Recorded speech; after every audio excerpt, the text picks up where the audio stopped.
Oh yeah, it's time to talk. Talk. I talk to you. Shit is crazy. We got Richardson Hitchens versus George Cambodia this weekend. I'm gonna go live for it. I'm more interested in seeing Andy Cruz's fight than the main event. But that's another one that makes you reflect upon the American fighter. You feel me? Because Richardson Hitchens was literally trashing Devin Haney's resume. Because, oh yeah, you undisputed, but you only got it by fighting George. Which, yeah, that's a valid criticism. But then why you so hyped to fight him then? It doesn't make sense. If you saying that his resume is not all that because he got undisputed from George, well then what the hell are you doing? And when it was about fighting Matias, oh, the weight, I don't want to underperform. I don't know if I want to adhere to an IBF 10-pound weight clause, right? All this stuff. But that's the same weight clause you got to adhere to right now for George. So it's like the fighters keep showing you what they really about. You feel me? Who they really are. Like, yo, you was really talking smack about George. And you could do that, though. Like, okay, that's a valid criticism. A lot of people say that Devin's undisputed run was probably the weakest of all the guys that have gone undisputed. That's a valid criticism. But then why are you hyped to fight the same dude that he fought, that he beat 2 times, and that Loma knocked out? Then why are you trying to fight him? There's other people in your division. And you doing it voluntarily. George is not your mandatory. You don't have to give him a title shot. You want to give him a title shot. And you've already made it very obvious why. Because you don't think he know how to fight. You don't think he's good. And that's the kind of matchups that the Americans want to be in. They always want to be in these lopsided matchups. I would say, look, all the fighters, everybody wants an easier day at the office, you know? Everybody does. That's their job. You go into work, you don't want to catch hell at work, right? So it's understandable that, yeah, guys is not going to want to have to go hell for leather all the time. But the Americans never want to do that. Ever. You know? What it do, Mr. G? Gooch, Edwin Castillo, Ralph in the building, Luisito, El Jaguar. You know? So you can't get excited about a fight like that.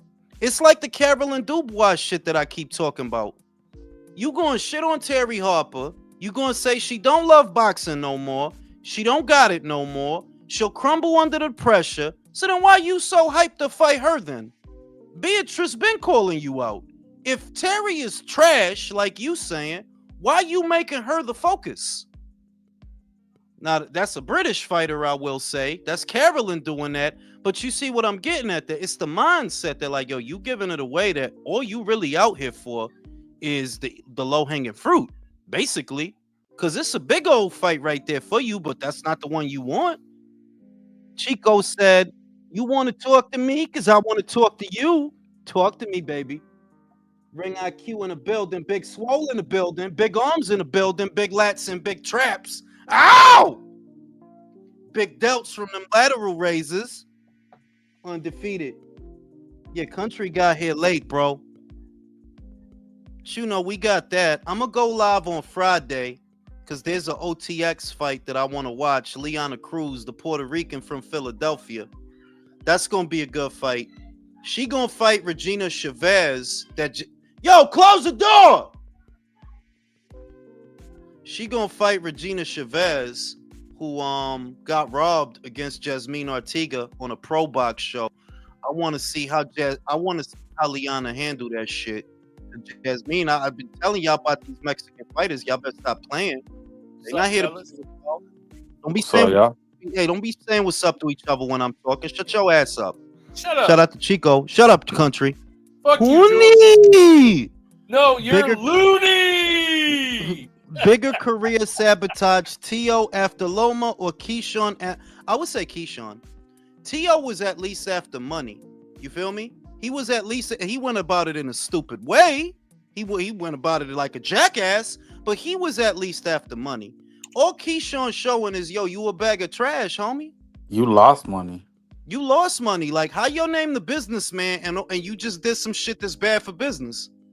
Like about billions, right? Like Broner. Motherfuckers got nicknames that be the opposite of their character. Broner, you not about billions, bro. What's even more mind-boggling is he's sitting there going, "Why y'all mad at me?" DB3 means fucking ask that question. Shut the fuck up, country shit. Fuck Michael, you, Jules.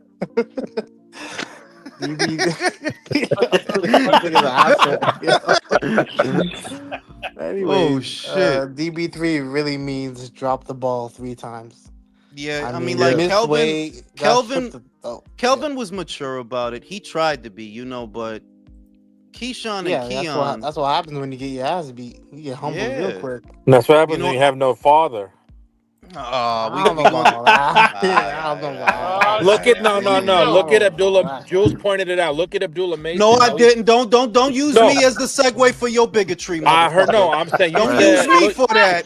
Motherfucker think he's slick. He gonna use me for talking about how Abdullah Mason handled the question. That was not me. That was Alexis. That was Alexis. Oh, okay. All Dominicans look alike, so I don't know. Yo, he Puerto Rican, Dominican. He not Alexis. Not Dominican. He a Puerto Rican. The point I was making. He did say it. No, I'm gonna steal your point. I'm gonna say it because I say it better. Alexis pointed out that that's the difference between a young man that has a father in his life and a young man that doesn't. I'm gonna be real that I do feel so inclined to agree. It doesn't necessarily have to be your biological father, but a strong male figure. You notice that the ones that got a male figure, whether it's your stepdaddy or your granddaddy or your uncle or somebody, a guy that teaches you, yo, be a fucking man. You're not a woman. Women get to be subject to their emotions all the time, irrespective of the repercussions. Men don't behave like that. So you see this younger generation of dudes that it's like y'all having hot flashes. What y'all young men represent, is a woman going through menopause, because that was the age your mother was at when you started imitating her. She was going through the menopause. Jared Anderson. So they're getting hot flashes and they got dry vaginas, is what you're saying. I'm saying, like, that's what it is. They're like, don't you notice that they behave like a woman that's going through menopause? Absolutely. Bipolar, mood swings, they pussy hurt, they feelings hurt, they mad at you, they need you, but they mad at. It's like, what the fuck wrong with you, dog? Fuck is wrong with a lot of y'all? It's your hot flash mama. That's who you imitating, man. Shout out to RNS1. Is it true Glass Jaw Mason turned down the chance to fill? I see that shit. Already Glass Jaw? How? I don't know, dog. Because of that one fight where he got dropped 2 times in the first round. Yeah, man. Y'all so quick with that shit, but bro. this is the equivalent of Mason getting dropped in that fight. Muhammad Ali got dropped before he fought Sonny Liston. He got dropped by Sonny Banks. Sugar Ray Leonard got dropped in his 4th fight. Like, it happens. Like, yeah, like I'm not trying to got dropped. I don't ignore when a guy gets dropped, but I ain't gonna call a guy Glass Jaw just because. Now, if it keep happening, you respond. I would say if it keep happening, then I'm gonna look at it. Like with Tyson Fury, I came to the conclusion it's not that you got a glass jaw, you have poor balance because you top heavy. Your legs is paper thin, but all the weight on your body is in the torso, so you don't really have good balance. So you get hit hard, you go down. Is that what was it for Tito? Tito just would go down, right? Trinidad. Tito, remember? Trinidad never went down. No, he get knocked down a lot. Tito, yeah. Tito used to get dropped. Yeah, he did, Jules. In that case, look, I'm old. Okay, leave me the fuck alone. Okay, it wasn't Tito's balance. Was it his balance? Fucking country. It's all the time. Fucking country. Okay, right. Get the fuck out of here. Amir Khan had a balance problem. Oh too. yeah, no. Amir Khan had a bad chin. And this kind of speaks to the Huni shit that I'm like, see, now motherfuckers is just being dumb. Any motherfucker would have got hit. And y'all seen how he got hit? He leaned in to try for it, and he got caught right on the button. I'm like, dog, anybody would have got hit in that sequence, in between the punches, in between the 1 and the 2. It hurts more when it's in. Yeah, he rolled into the punch. Yeah, they gonna go to, and 2 is heavyweight. What is it that motherfuckers don't understand that, yo? When the men are 200 plus And anybody could knock anybody out, dog. Pretty much anybody. Wrong one get in at the wrong time, you going out. That's heavyweight. That knockout was similar to what Tyson did to Botha. If you think about it, Botha was coming in and Francois Botha, and Clifford Etienne and Etienne. He caught Etienne in between with a chopping. I think it was a chopping right. It's like if you get, it's worse. That's worse than getting beat down because you leaned into it and you wasn't protecting yourself at all. You got hit right on the button. Did Francis Ngannou lean in when Joshua caught him? No. What caught him was honestly that was just. I would sooner. I don't want to say that about a heavyweight because it's just a stupid thing to say about a heavyweight. But I would sooner look at that and come to the conclusion that guy can't hold a shot because you wasn't leaning in. You got touched. The snap on it just puts you out pretty much. It wasn't like you was trying for nothing. You just because MMA guys don't follow through like a boxer with their punch. They just tap you. Y'all ready for this? Y'all ready for this Johnny Bones versus Francis Ngannou? Because I am. No, I had a question. Is the next relay done, and what subjects are off limits tonight? If it is, yeah, it is. It's gonna be about Teofimo. It's gonna be about Fabio Wardley. A different angle of the Wardley shit, but that's what it's gonna be about. So we're not gonna talk about that. What we are gonna talk about is Junto. Teofimo. No, let's talk about Junto. Michael, did Sunday's fight at all affect your perception of an Inoue fight now? Do you now favor Junto to win that fight based on what he did to Ryosuke? No. You still don't? I still don't because... You're gay? Projecting as always. He didn't say no. He didn't say no. He didn't say no, dog. You see that shit? Projecting as always, man. Yo, listen. It's just the thing is with Junto, he doesn't... I don't find he fights at the range that he should be fighting at for a guy that long and tall. He wants to get inside and get those hooks and those lead uppercuts. I don't think when you fight that way, that's gonna favor Inoue. Inoue wants you to be closer. He doesn't want to fight at range. Yeah, but at the same time, that fight is not a good example because that was one of the few occasions. I don't know that it's actually ever happened because every Junto fight I've seen, he's taller than the other guy. Ryosuke was eye level to him, and he was able to get in safely. Whereas most Junto Nakatani fights, they can't get close to him. They can't. Remember that fucking power. But he uses his jab though. Like he does. Like if you try to get in on him, you gonna run into something, dog. Maloney did, Santiago. Like you gonna run into something. Whereas Ryosuke, to his credit, he was able to find a way in and try to crowd him. It's just you don't got the power to be fighting like that. You don't got the power to be. But another thing is, I just don't trust anybody at those lower weights to take Inoue's punches. Like he hits fucking hard, bro. I don't trust anybody. I've never seen anybody take his punches. Let me go to undefeated. Let me go to undefeated because he never lost. Undefeated. Did that fight on Sunday? Did you watch it? And did it affect your perception of the Inoue fight? That's true. That's spot on. I agree. That's true. That's what I thought. That makes Fuck me country. Fucking country, bro. Like, what the fuck, country? Shit. That's right. I'm here to fuck with all of you, damn it. Let me go to Ignacio. Ignacio, did that fight affect... Who the fuck is that? That's Leo. Did that fight affect... Because I couldn't see the fucking name. Did that fight affect how you view the Inoue fight? Do you now favor Junto, Big Junto, to Junto him, his Nakatani? No. Because... No. I mean, I like Junto... And he does have, advantages over Inoue. I'm still not convinced that he's faced a guy who you could legitimately say is even close to what Inoue is. That's facts. If he fought somebody who was close to Inoue and chopped them up and beat their ass. Ignacio, that's like asking like Manny to go fight Usyk? Manny. Yeah, like well, no. Like, what I mean is, I'm referring to a guy who is a. Shut the fuck up! You had your turn, Michael. Shit. Go ahead, Ignacio. I'm referring to a guy who's like a legitimate acid test, like let's just say, for example. You didn't think Ryosuke was a good? He's a decent fighter, but he's not on Junto's level. Like none of those guys in the division are. What I'm saying is, if he was to, let's just say, for the sake of the argument, he moves up to 22 instead of trying to unify the rest of the division, Jules. If he was to fight a guy like before he moved up, if he had fought a guy like Sam Goodman and beat his ass, then I'd be like, oh shit. Then at that point, my perception of him. No, I know Ignacio's trying to raise my fucking blood pressure. Sam Goodman, really? Sam Goodman. Well, hey, he's a legitimate contender. He's not a fucking I didn't say nobody. He wasn't, but I don't even know that Sam would have beat Ryosuke Nishida. Did you see what he went through with that nondescript Thailand dude? Yeah, but remember though, Jules, that guy had more knockouts than fucking Ryosuke had fights. True. You know, so over rickshaw drivers though. True. Over other guys in Thailand, dog. But Thailand is like Mexico. They have rickshaw drivers. We have cab drivers. So they got construction workers out there too. Shout out to the construction workers. Yeah. Aladdin, Junto Nakatani, Inoue. Did that fight affect your perception of what could happen if they fight?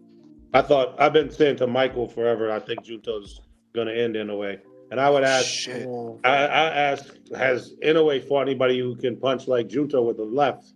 But I will say this. Yes. Donaire. No, wait. Not just Donaire. Neri can, like, don't sleep. Like, Neri can punch, dog. And he landed that left. So I would just say, because you brought up on the relay, if I'm Junto, do not go to 126 and skip 122 to fight Espinoza. That is bad career move. Yeah, I don't. They bugging. No, do it. No, Leo. No. I mean, fucking. I gotta go to Chico. Chico, you gotta talk to Rudy. Like, Rudy, you need to chill, bro. If you listening, don't go after fucking Rafa. Like, bro, nobody. It's just it's Mr. Han. I'll be honest. It's Mr. Han, and it's that throwback mentality. Let's just fucking fight. I want to see it. It's because if you nobody told you to talk Kiwi. What the fuck?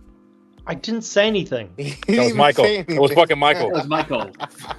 No, but I will give Drew. Hey, Drew. I'm fucking talking here. Fucking Jules. He's I fucking forgot what I was going to say. No. What I was going to say was they need to fight Angelo Leo. He just fought Tomoki Kamita in Japan, so he's not a stranger to the country. People just saw him. We know he can be beaten. That Tomoki Kamita fight was way more difficult than it should have been, right? Which fuels my perception that, like, yeah, everybody's jumping off a cliff with that Luis Lopez one. Like, relax, dog. Yeah. Like, relax, you know? Junto could handle him, I think. I'll see him at the gym tomorrow. Before I finish, I'll see him at the gym tomorrow. I'll tell him what you said. But I'm going to give Rinoue the respect, and he's going to be the favorite. I'm picking Junto to fuck him up in a war. Nah, can you like can I get a shot? I'm a big fan of fucking Junto. I don't think Junto understands that shit. Rudy don't understand. I'm a big fan of that fucking kid, bro. I'm being real. What I saw on Sunday, I am worried about Inoue. I am. Because Junto has that one hitter quitter. Doesn't he not? It's not just it's the ring coverage that I see that, like, it's the ring coverage that Junto shoots a jab. And you cover up. He shoots the jab, you cover up. He steps in. All right, he's on you now. And what are you gonna do, Inoue? He's on you now. What are you gonna do? Get him in the body. The way he got hit in the body. If you're making my point for me. Let's say Junto throws the jab. Inoue covers up. He steps in. Inoue goes for the body. Junto goes for the uppercut. Who lands? Inoue, because he's got the reflexes to avoid that shit. Okay.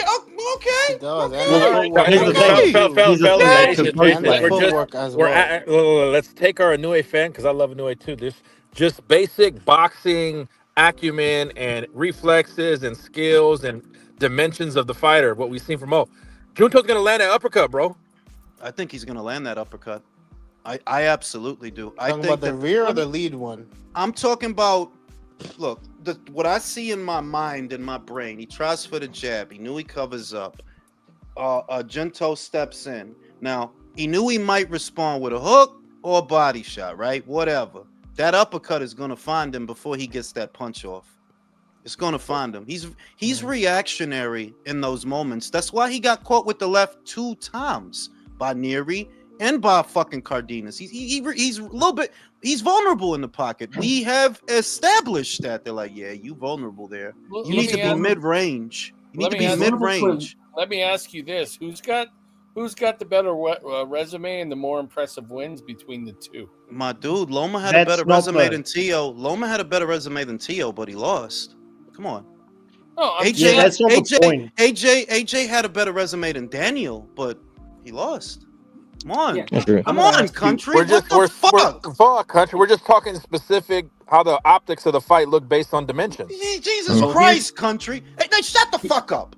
Let's go to Leo. Leo, Junto Nakatani, Inoue. Did Sunday's fight affect your perception at all about what could happen if they meet? No, No. I still favor Inuit. Look, I understand that Junto has his dimensions. He has this youth, he's younger than Inuit. You look at him and you see, yeah, he can give problems. Maybe he can beat him, but I think the problem is one, is the experience gap. I think Inoue is more experienced, and I don't think. I think Junto's being rushed in some degree. Mm-hmm. I agree with that. And the other thing is, maybe you are too brave for your own good. That you are doing too much in the pocket. I don't like that shit against a guy like Inoue. Nah.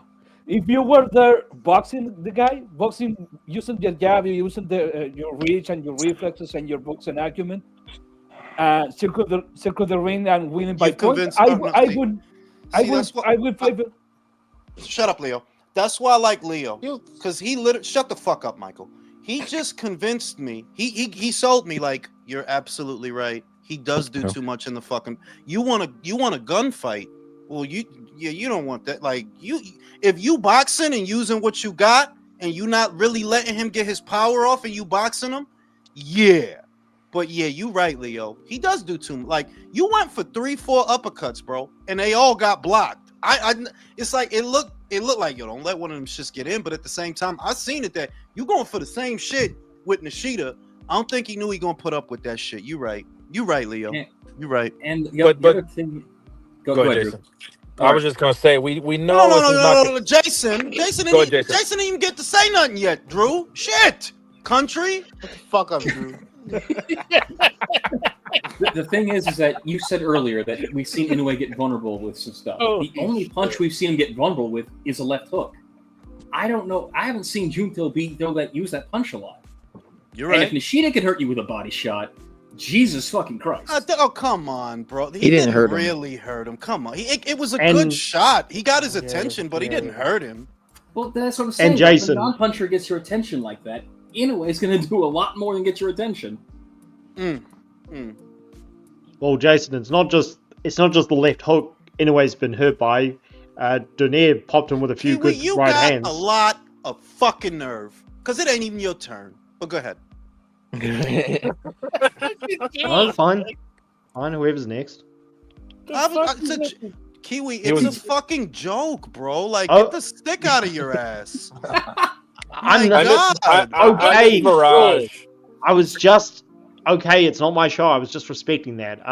Yeah, You my heard opinion that shit, hasn't Drew? changed. You heard that shit? Take notes, Drew. I was talking. I thought you were talking round one. Go ahead, Kiwi. Anyway, yeah, my opinion's the same. Is that I'm in a way I'm picking him to win, but he's got the same vulnerabilities, and yeah, Junto. I don't think he's fast enough on the inside to catch him the way Neri did, but he's also got quick feet, so Inoue's going to have a harder time catching him, and Inoue's defense is still the same as it used to be, so yeah, he can get caught, and I mean, it's probably going to be a firefight, which means someone gets stopped and we win. Let me go to Michael, because Michael fucking hates everything. Michael, Nick Ball, Sam Goodman. Do we like this fight? Do we not like this fight?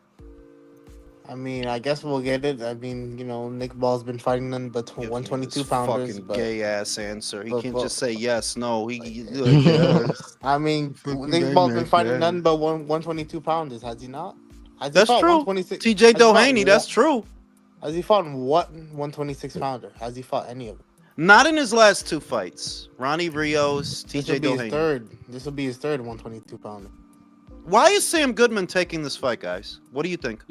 He's a pussy. Because Doesn't want to get no, knocked out by Inoue. because Boxing, He sees ball as boxing, beatable. boxing earner. Why is he taking this fight? You couldn't. You kept getting the sniffles. The dog ate your homework. The car battery need to be changed. All this shit. But you'll go to 126 for Nick Ball. Why is he doing this? shit, he's just in. Money. Well, I heard he bought a house before he got the Inoue fight, and he has to be paying for that. He has to pay for the house. He didn't get the fight. Got a He was supposed to mortgage. get $1 million. Well, you But- shut the fuck up, country. Jesus. Yeah, and I heard the economy in Australia is not doing well with the house. Really? Hey, shut up, country. I didn't even say nothing, man. Kiwi, is the Australian economy down bad? You're closer than we are, so I don't fucking know. Yeah, it's not that great because of same reason as always, left-wing policies. Fucking homos, man. That's why Kyle Country. doesn't come here anymore.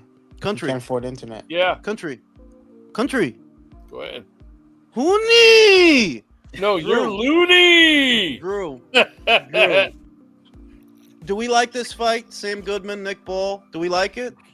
Just because Sam Ball's gonna fight like a Nick Ball's gonna fight like a dirty motherfucker, yes. I'm with Drew. I'm with the dirty shit. Like I know Nick Ball, I'm gonna get my money's worth. It's entertaining. Yeah, I agree with that. That yes, it's Sam Goodman, but at the end of the day, it's Nick Ball, and he's like, bro, we ain't gonna get no boxing match out of him. We not. He's Nick here Ball to- might fuck around and make it harder and lose, but it's still gonna be entertaining. Yeah, I agree. Shout out to the unsung heroes, the ones that are willing to get CTE for our viewing pleasure. Guys, did Fabio get lucky on Saturday? Do you qualify that stoppage? Never mind what people are saying.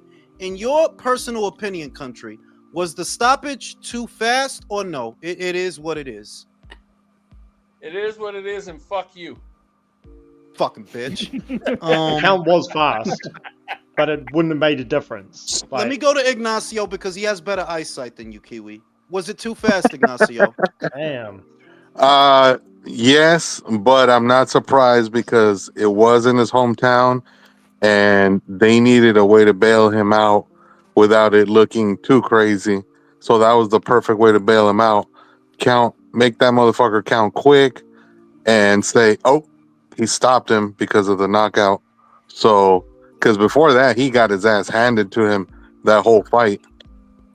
Aladdin, do you think the stoppage was quick? And if you do think it was too quick, does that make you look at Fabio as being better or worse? That no, motherfucker, you just got lucky, or nah, this motherfucker's a motherfucker. I think he got lucky, but I will say, and it was a quick count, but my man fell face forward. If you fall face forward, you know what I mean? There's that's bad. You're not supposed to fall face forward in boxing. That's true. But No, you he actually fell picked the other backwards. guy. He didn't fall forwards. He fell backwards. I thought he hit him. He went forwards. He bounced his head off the canvas. Yeah, but you had picked him, and I was surprised how easily he was getting outboxed. You know what I mean? I was. Well, the thing is that Fabio is like Clay. He's a good physical specimen, but that was why I went with Hooney to win. Now, obviously, I was wrong, but you guys got to see what I was seeing in my head. They're like, Obviously, you were wrong. man, shut the fuck up, you dick-eating Canadian.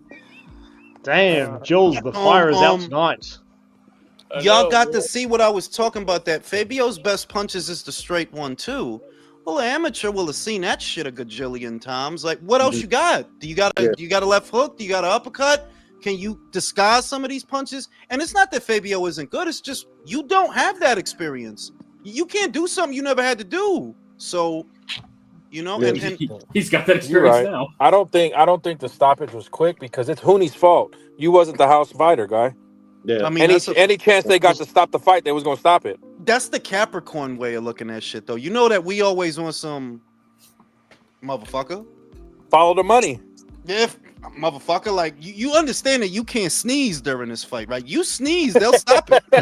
You understand that, right?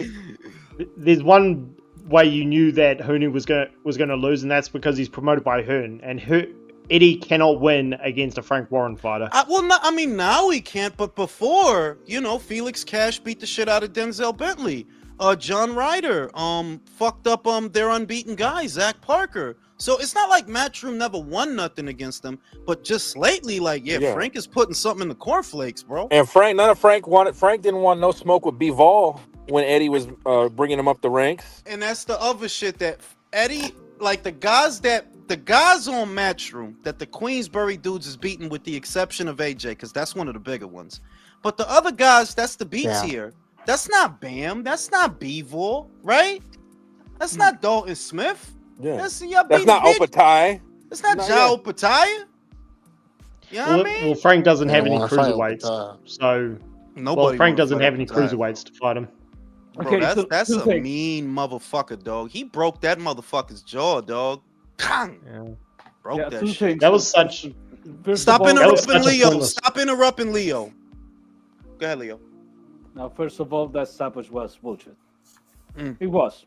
Thank you. Because, look, if it was a competitive fight to that point, and you choose to wait it off, that it was taking too much punishment, he took one punch and he went down. That's And so you true. stop it at the count of 5. That's bullshit. It was bullshit. And the other thing is, if Hooney would have got up from that shit, Wally wouldn't really be able to take him down. He was too tired. I would say that we did. I didn't get to see the state of Hooney after he rose to his feet, because by the time he did, they waved it off. So I don't even know if he was woozy. Maybe Fabio could have went in and finished him. But what I guess what doesn't sit well with me is you got a guy, he literally just won 7 or 8 rounds, and fuck it. That I don't like that. Like, the dude literally won 7 rounds in a row, bro. That's crazy. Like, the thing is, it was one punch. Look, I picked Warren to win. I'm not here to try to say you now that I'm salty because he lost. No, I picked the motherfucker to win. But if Warren would have called him with a barrage of punches and it would have waved it off, I would be like, okay, dude, whatever. But it was one punch, and he went down. Well, he got a knockdown. That was it. So no, that shit, that was bullshit. That was Queensbury stoppage. Political stoppage. Shout out to Mr. Calderon. I hope Ball beats Goodman within an inch of his life. That's fucked up. Liam said Australia's economy is fine. Hooney's stoppage was fine. His stock grew despite the loss. 26, learn from the...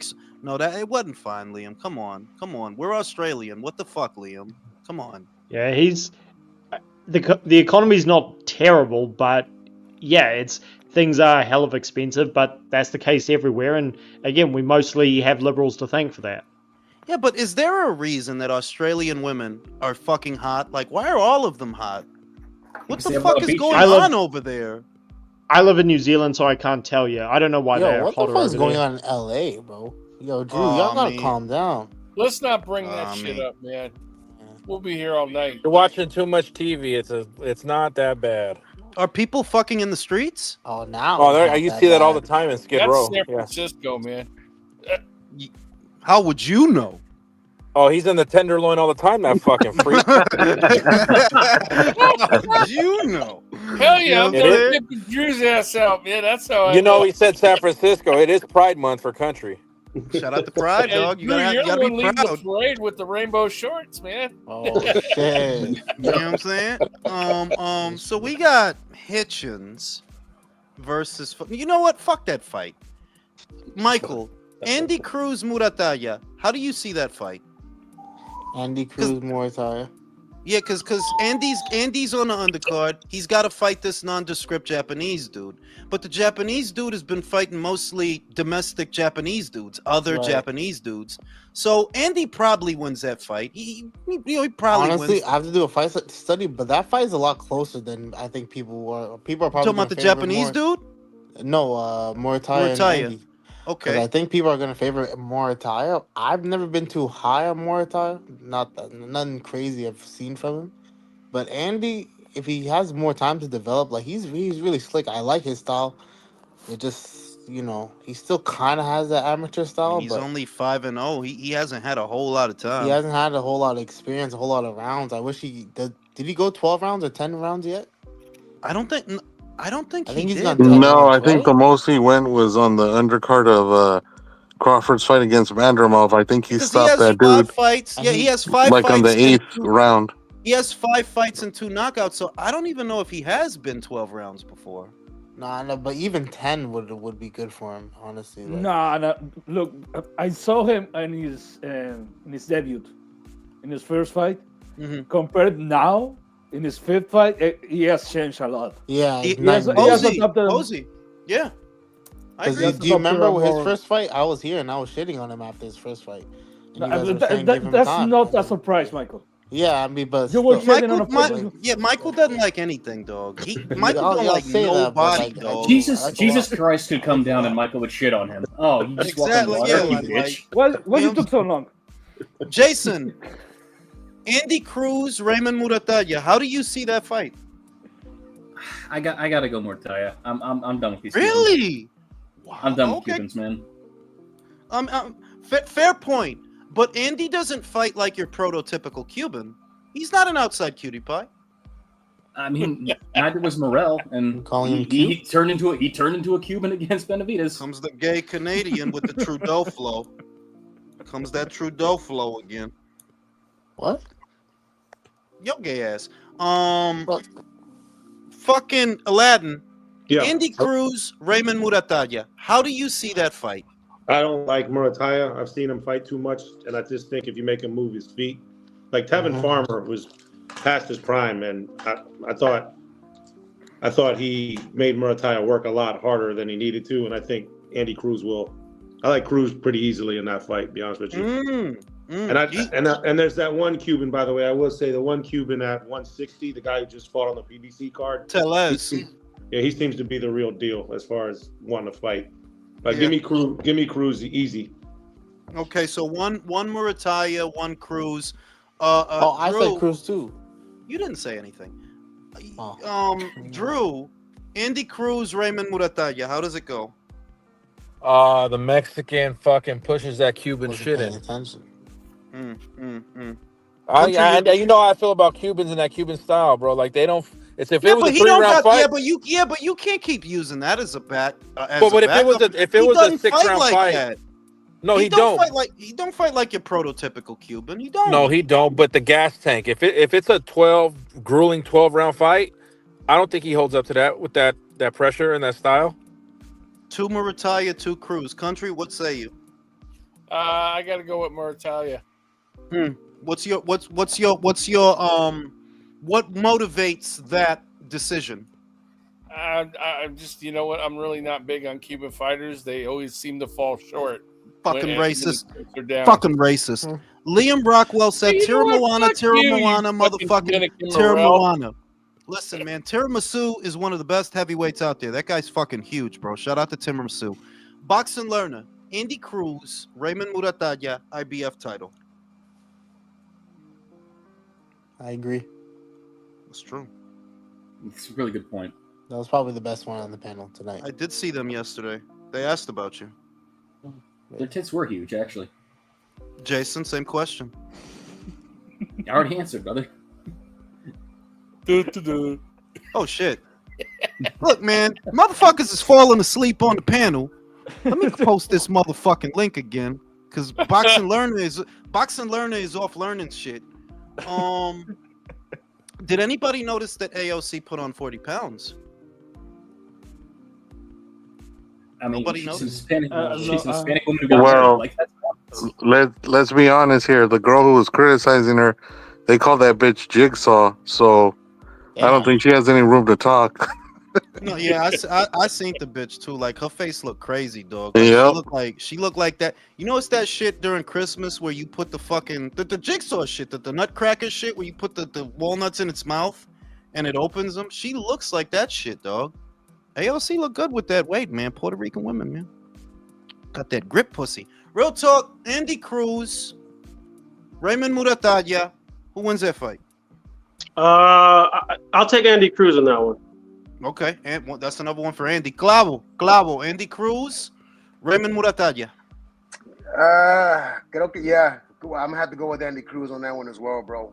I gotta go with that one. I think the only caveat is, and I used to think that Raymond was a pressure fighter. I used to think that because a couple of the clips that I saw of him, he looked like a pressure guy. But the farmer fight and the last one that he had, it changed my mind that like, nah, you're not that guy. You're not a pressure guy. He should be a boxer puncher. That's what he looks like. That's what he's at least that's what he's starting It to looks look like he's caught in between styles for me. It might be due to the trainer. And if he don't pressure Andy, whoever brought it up, which is true, that Andy it was Drew and his racism, that Andy might have gas tank issues, because that's not uncommon among Cuban fighters, to be honest. They're like, yeah, y'all be all right for the first 6-7, and then shit just go haywire. No, you see, I'm Cuban, and I resent that. Oh shit! Shout out the Cubans. That was Drew, not me. I did fold. Fuck that shit. Fuck that shit. Had to fold, dog. Fuck that shit. Domo said Laura Loomer looks like Oscar De La Hoya. Oh, Oscar De La Hoya's girl. She got a good jab, I mean, nah, I seen Loomer. Loomer's not ugly. She just got a hard ass face. But she not ugly though. Ugly as shit. Is that the one with all the Botox? She got a hard face. She just got a hard ass face. Like what does that mean? It's like it's jagged, bro. Like her face got too many like her cheeks is mad. That's like the you know what I'm saying? Like, Botox. and her chin is wild sharp. Like that bitch look like she could slice bread that's all with the her lip shit. fillers. Fuck, nigga. Bocos and cheese. Was he a cleaver head ass bitch? You know what I'm saying? Like the bitch chin is mad hard. Like only the old heads gonna remember this. Country gonna remember this. You remember that Crescent Moon Country? In the 80s, there was like a commercial with a crescent. The McDonald's commercial? Yeah. That's what that bitch looked like. She looked like that. Yo, you fucking stupid, That's disrespectful, dude. That bitch Yo, get this man off the internet, bro. What the fuck? Did y'all see that motherfucker get shot in Vegas? Oh yeah, that shit was nuts.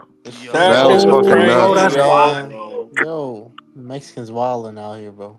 Yo, shout out to Clavo, bro. Clean his eyebrows in the body. Yo, listen, bro. Man, fuck you. Whole ass Michael talking shit from the safe side of the border. Whole ass Michael. I heard that bullshit. I heard what you. Man, Michael over there, why his people still suck up to the queen? You know what I'm saying? You still a Commonwealth, bitch. What queen? Okay.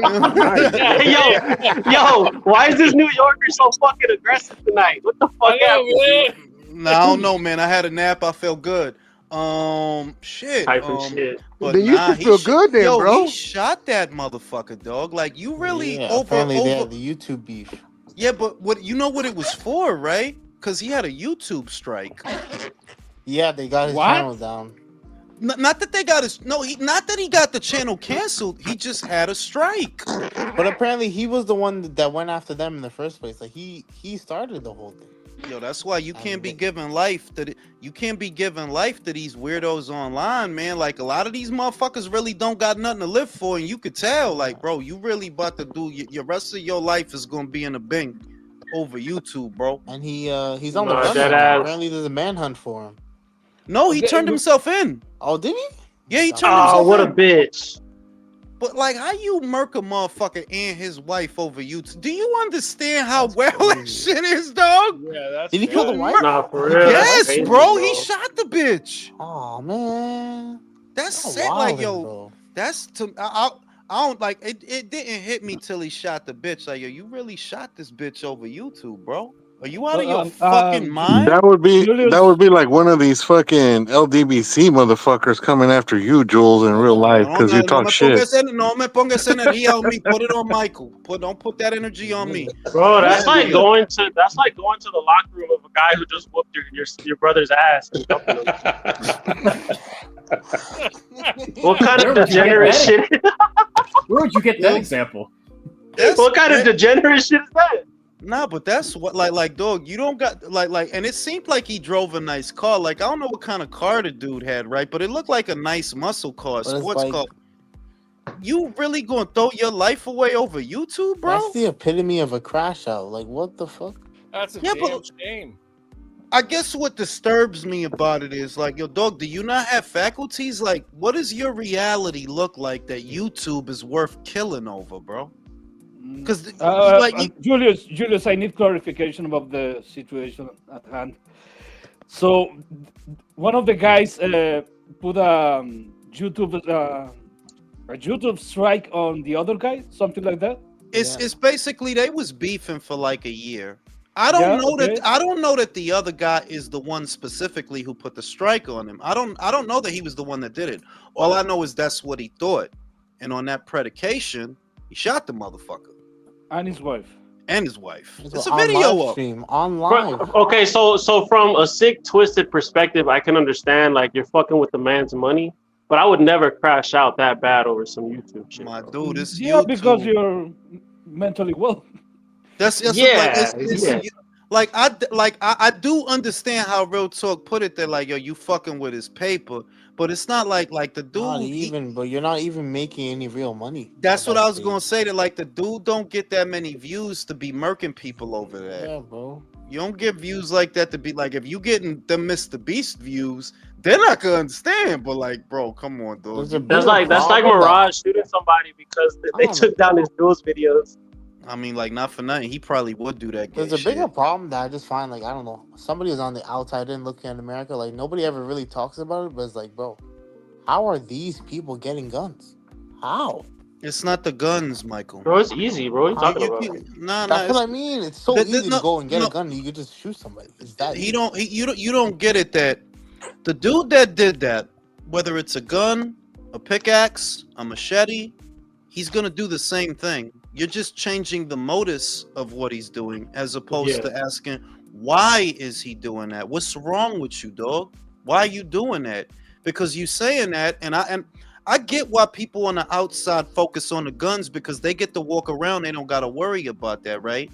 But if it's not a gun, it's a knife. If it's not a knife, it's a pickaxe. If it's not it'll be something. People been killing each other since I'll tell you before one there thing, were Michael. guns. I'll tell you one thing, Michael, down here in Texas, bro, like, if you're road raging and you're arguing with somebody, you're going to think twice about stepping out of your vehicle and stepping to somebody because you don't know what they have in their vehicle. An armed society is a polite society, but somebody who wishes to do ill upon the earth, they will bring that in any which way they can. The gun isn't the problem, it's the people.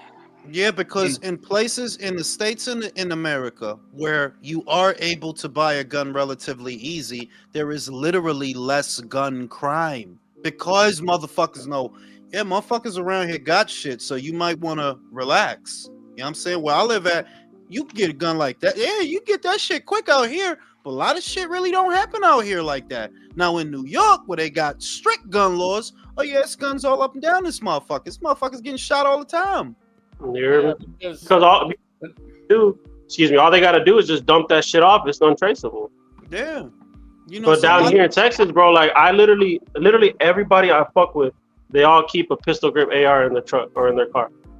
Yeah, that's how they roll. I don't put that on the gun. What I think is the real epidemic is Americans are losing their minds, and the question is why. I do think that, like, yeah, Americans is like, motherfuckers is going crazy out here, dog. What is going on? I think it's been a decade. It's been a multiple decades of disinformation, plastic in the food, programming of the fucking shit we watch. And now the kids can't even fucking read now, Jules. They can't fucking. They're doing ChatGPT for everything now. Yeah, pretty much everything is digitized. Like I heard that where they used to teach us how to write in script, they don't teach that in the schools no more. I heard they don't teach that shit. I don't imagine they teach them shit nowadays, bro. Yeah, I mean, what the fuck are they gonna teach them? Like they clearly ain't learning nothing. Even my professor gave me 2 months free ChatGPT. They don't believe. Shut up. Let me read the super chat. Domo said they don't believe social media is. You right. I agree with that. I agree with that. My friend's wife is a school teacher, and she caught 2 of her students cheating with the new Google glasses. They were literally using Google glasses to access the internet to cheat on. That's crazy. What the fuck?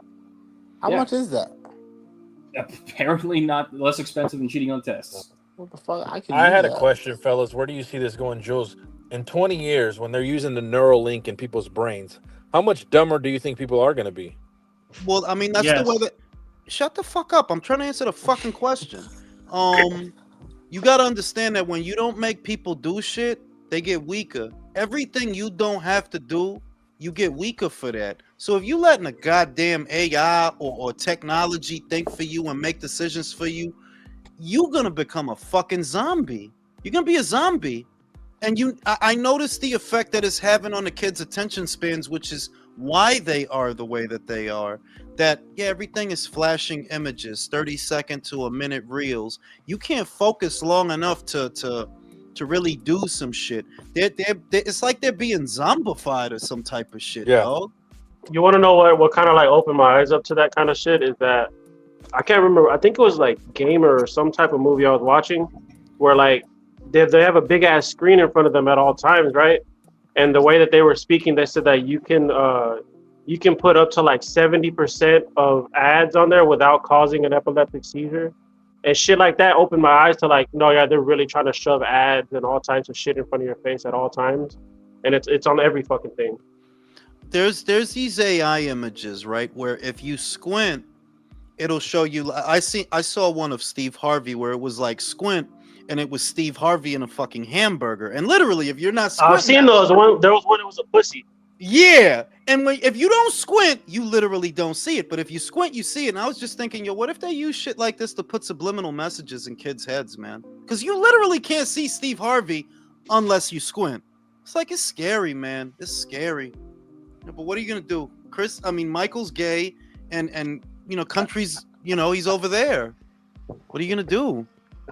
Honestly, bro, what I've come to the conclusion is I'm gonna force my children to watch reruns of all the shit I watched growing up to hopefully save them from the filth that's all over the internet and TV now. But where are you gonna go, bro, when they're gonna say like the neural link, like in 20 years, people want chips in their brain, and the fucking establishment is gonna be able to read your thoughts, and see you're gonna have no privacy, but people are gonna willingly want that Neuralink shit in their brain. Yeah. No, I'm shooting that's myself. the wave, bro. So we gonna be robots or what? Internet too much, man. Not robots, but we're gonna be cattle, bro. Like we're gonna be like Mirage. That's even worse. We're going cattle in the sense that they're using us, and we've had this conversation a gajillion times that I believe that America as a country was sold because we don't build so much as we consume, and that is our value. That there's about 330 million to 340 million people here, huge consumer base, and you can just sell them any old fucking thing, and that's what we're good for now. We're not really builders as a nation anymore. We're eaters, we're consumers, and that's what we're good for. So they're just gonna use that to make us buy more crap. Did anyone else notice how deep of a dip in quality of shit you can buy from Amazon? Yeah. There's like a huge dip in quality from like the shit that you could. There used to be all kinds of brands and all kinds of shit you could buy off Amazon, and now they just take the brand shit. They make their own version in China, and then they just sell you a cheaper. Literally, I bought my fucking kid a Hot Wheels racetrack, and I wanted extra clips to add more tracks. And the same shit you said, from China, poorer quality, the tracks from fucking China. But that's what China's that's because like my mom was trying to order me tools for work, and I was like, no, don't buy any fucking tools from Amazon, because the plastics and the silicones that they use for tinting and tools and shit, it's just so fucking hard, and it'll scratch up all the time. Like, dog, it's not even worth it, bro. Like, I might as well wait 10 days for the good quality shit to come in the mail. Go to Harbor fucking Freight, bro. Harbor Freight has the greatest shit for cheap. Harbor Freight is that shit, dog. That's that shit. You know what I just experienced what you're saying because I had a mag light because where we live, like it gets super dark and there's coyotes up in Henderson. So I bought a mag light for my mom's, and then I bought one for my wife from Amazon. What a piece of shit! Things broken in 2 weeks. I believe that shit. Shit is crazy. I bought a. This was a hoodie I bought, right? I've probably worn this hoodie about 5 times. You're gonna love this story. I've probably worn the hoodie about 5 times. This shit looks like I've had it for 10 fucking years. Right? Now check this shit out. I went to the Top Rank store. I bought a hoodie of the same color. It's a forest green hoodie. That was like 4 years. That shit looks like new. Like it looks like new. Like whatever Top Rank using, whatever dyes they're using for. quality. It was the now I will say that top rank hoodie was $60 fucking. That shit was expensive. But see, That's hold a on, lot no, for a because on hoodie. some real shit, that's what I price a good hoodie at around. It's about $60 to $80. That's where you're gonna get a good quality hoodie that you're gonna fucking have for years. I Anything agree under with that, that I know range. it's not gonna last long. I agree with that range, but I have bought hoodies from like Aeropostale, $20, $30, not a lot. They were on sale though, in fairness, so you never know. Maybe they were. No, because Aeropostale down here, it's still the same, bro. It's about $50. You're gonna get a solid Yeah, fucking like sweater. that. They shit lasts, dog. Like they shit really lasts. Like that's a good. I wore a lot brand. of Aeropostale in like middle school to high school. I wore a lot of It's more. Aeropostale. That's my shit. Look, I when I seen they had all them flannel fucking shirts with the hoodies, I bought like, yo, you. No, you see, need to the see reason my why I like closet, their bro. Apostle, their hoodies were way bigger than the other ones, so it would drape over like the fucking Yeah. Assassin's Creed shit, bro. I used to wear that whole every fucking day. Yeah, like I could fucking hide a whole dildo in one of those fucking things, bro. No, dead ass, bro. A dildo and the flashlight on the other side. Oh shit! But nah, they shits is really. They make good shit. Aeropostale, they do. Shout out to motherfucking Deed. Hooney. That's country favorite. You know what I'm saying? But, I you got gotta- some news. Can y'all hear me real quick? My girl said to tell y'all after I ate her pussy and ass the other day, it helped her constipation. So thank you. See, Drew's a good guy. See, Drew's a really good guy. You know, because you got to do stuff like that. You know? Who's digging in their trunk? That's fucking Don, bro. He's looking for fucking Don, bro. Don works on the fucking car. As soon as he's in the garage, he's working on the fucking car. That's Don. Oh, that's fucking funny, yo. He's trying to get past the ads. What's going on this panel? You know what I'm Getting saying? my caravan going. Don, the question of the night is: you saw the Wardley fight, right? You saw it. Dude, did I see that shit, man? Now, Don, here's the question of the night. In your opinion, was the count too fast, and did Hooney get fucked, or Yeah, no? yeah, yeah. It was fair. Yeah. You know what? I think it was not. It was a little suspect. It was a little too fast for me. They should have given him the benefit of the doubt, but it was there was home field advantage. So I don't know, man. It wasn't the worst I've seen by far. It wasn't the worst, but it looked a little suspect to me. It looked like, let's get him out. That's what I got. You got, and I'll go back to what I said before. You got a guy who won 7 rounds in a row, maybe Dude, 8. He was dominating. Yeah, let me get in on this.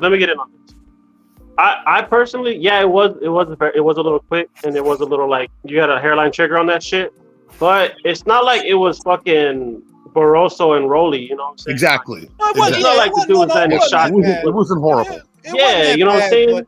But it's like the smoking gun to me that you wanted to end this fight as soon as possible is you could let the guy get up and let Fabio go finish his food, you know?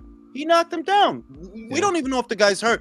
You made a determination that you're going to stop this thing before the guy even rose to his feet to see if he's stumbling, to see if he woozy. As soon as he got up, you waved it off. Yeah. So it wasn't the worst thing, but I think that he could have suffered a lot. He could have gotten really hurt if Wardley landed another hit. I'm not mad at it at all. I'm not mad at that stuff. I mean, I picked Fabes to win the fight. I remember we had the little same. I picked him to win too. But when I was watching it, I was like, oh shit, he's thoroughly getting outclassed, like thoroughly. There is no way he's winning this fight. At every turn, every time he turned, every time he threw a punch, he didn't reset fast enough. He didn't bring his hand back to his face fast enough, and he didn't move. He didn't fucking move. Every time he threw a punch, he didn't move out of the way. I'm like, what are you doing? He was just getting tagged up. Don, second question of the night. Shut up. Second question of the night, Don. Did you see Junto on Sunday? And if you did, you did? Ah, shit! You missed it, bro. No, I didn't if see you it. thought the world, don't say nothing. I have not seen the watch outcome that yet. shit. Watch I haven't that seen shit. anything. Go to Jay. Jay. You guys are gonna talk about it. Fuck. No. I'm gonna go to Jay. Jay. Fabio Wardley, Justice Hooney. Did Justice Hooney get fucked? You could say he did, kind of. It was I mean, because part of me wonders like what would have happened had he beat the count and allowed to continue. Would like he have made a comeback, or been like still stopped because like I mean, Fab dude, he was losing. He was gonna lose that shit like wide, real bad. So like part of me does. I mean, so you could say he was. You could say that, but ultimately, like you can make the argument like, you know, was he out of it? And because Fabio's defending this shit on Twitter. I don't know if y'all have been keeping up with his posts. I mean, no, yeah, I mean, I saw what he said. He's not wrong though, because I mean, it is like it's up to the ref at the end of the day. The same way it was up to Louis Pabon to rule it a low. It's like it really is their discretion, dog. It is. Yeah. No, but Jules, I did see Junto on Sunday though, man. That oh my god. Honestly, how many uppercuts did that man throw? Good lord. Yo. Yes. Yes. So do you think he beats Inoue, Jay? Oh, he could, but it's a 50-50 fight in my opinion. It really is. I mean, like it's hard to because I don't know how he looks yet at 122, so it's still kind of hard to say. But I think he'll carry his power up there. I mean, I mean most definitely. But it's hard to pick between those men. It's like man, I don't know. But yeah, but all right. This is for the whole panel. On a scale of 1 to 10 for the guys that just joined, how hard is your dick for Hitchens versus Kambosos on a scale of 1 to 10? 10. Oh, dude. 10. A hard 10. A hard 10. Hard 10. Like 2 or 3. I'm leaking pre-cum. Uranium heart. That nigga said I'm leaking pre-cum. Get the fuck out of here, bro. Kick that nigga off the panel, bro. Man, it's like clear before. So it's clear when it's pre-cum. It's clear. Like and then I can't understand why Eddie made that fight, bro. Why? I'm not watching it. Are y'all? No, I'm gonna watch it. I'm gonna go live. We all know how this is gonna go. See Andy Cruz. I do want to see Andy Cruz, and he's the co-main, so I do want to see how he look in that fight. You know, because Murataya could come right after that. That's the second question. That's the third question of the night. Don, Andy Cruz, he got 5 fights, right? He don't got a lot of fights. That's all. That's all he got, bro. 5 fights, 2 knockouts. That's it. He Wow. don't got a lot of fights. So if they fought Don, who wins that fight? Raymond Muratalla. I like Raymond. I like Raymond. He's a tough fighter. He's got a little more experience. I'm just gonna go with him just based on that, and I think he's just a tough guy. He's not like he's tough. He's like an overcooked steak. He's like that's a hard one because I'm thinking about technique and like. Have you ever put a pork chop in the air fryer? No. How's that go? After I sear it. After I sear it. This nigga hit that. He said, no. That's Raymond Muratalla. That's how tough he is. Because that's how fucking tough he is, dog. Yeah. He is a tough fighter. He takes hits well. He takes. I don't know, man. And he's got a pretty good tank. He's got a decent tank. He goes to the barber. He gets the Edgar. You know, hey, yeah. He does, bro. Like you can see, gets the Edgar, bro. I'm gonna go with good old Molar Taya on that one. You agree with that shit? Real talk, Muratalla over Cruz? Nah, wait. I pick Andy, bro. Right, you did pick Andy. Jay, do you? Yeah, honestly, I think Keyshawn is clutching at his fucking anal beads, hoping that Andy loses that one. Keyshawn, like I guess that's what we gotta get into. Who on the panel has made the decision to sell all their Keyshawn Davis stock? Like, nah, he's a crash out. This ain't. I did yesterday. I think the writing is on the wall, bro. I think they're safe enough to. I agree there. I just talked about it at the gym tonight, and I've completely just you know where I lumped them in? I lumped them in with all the other guys that we don't like.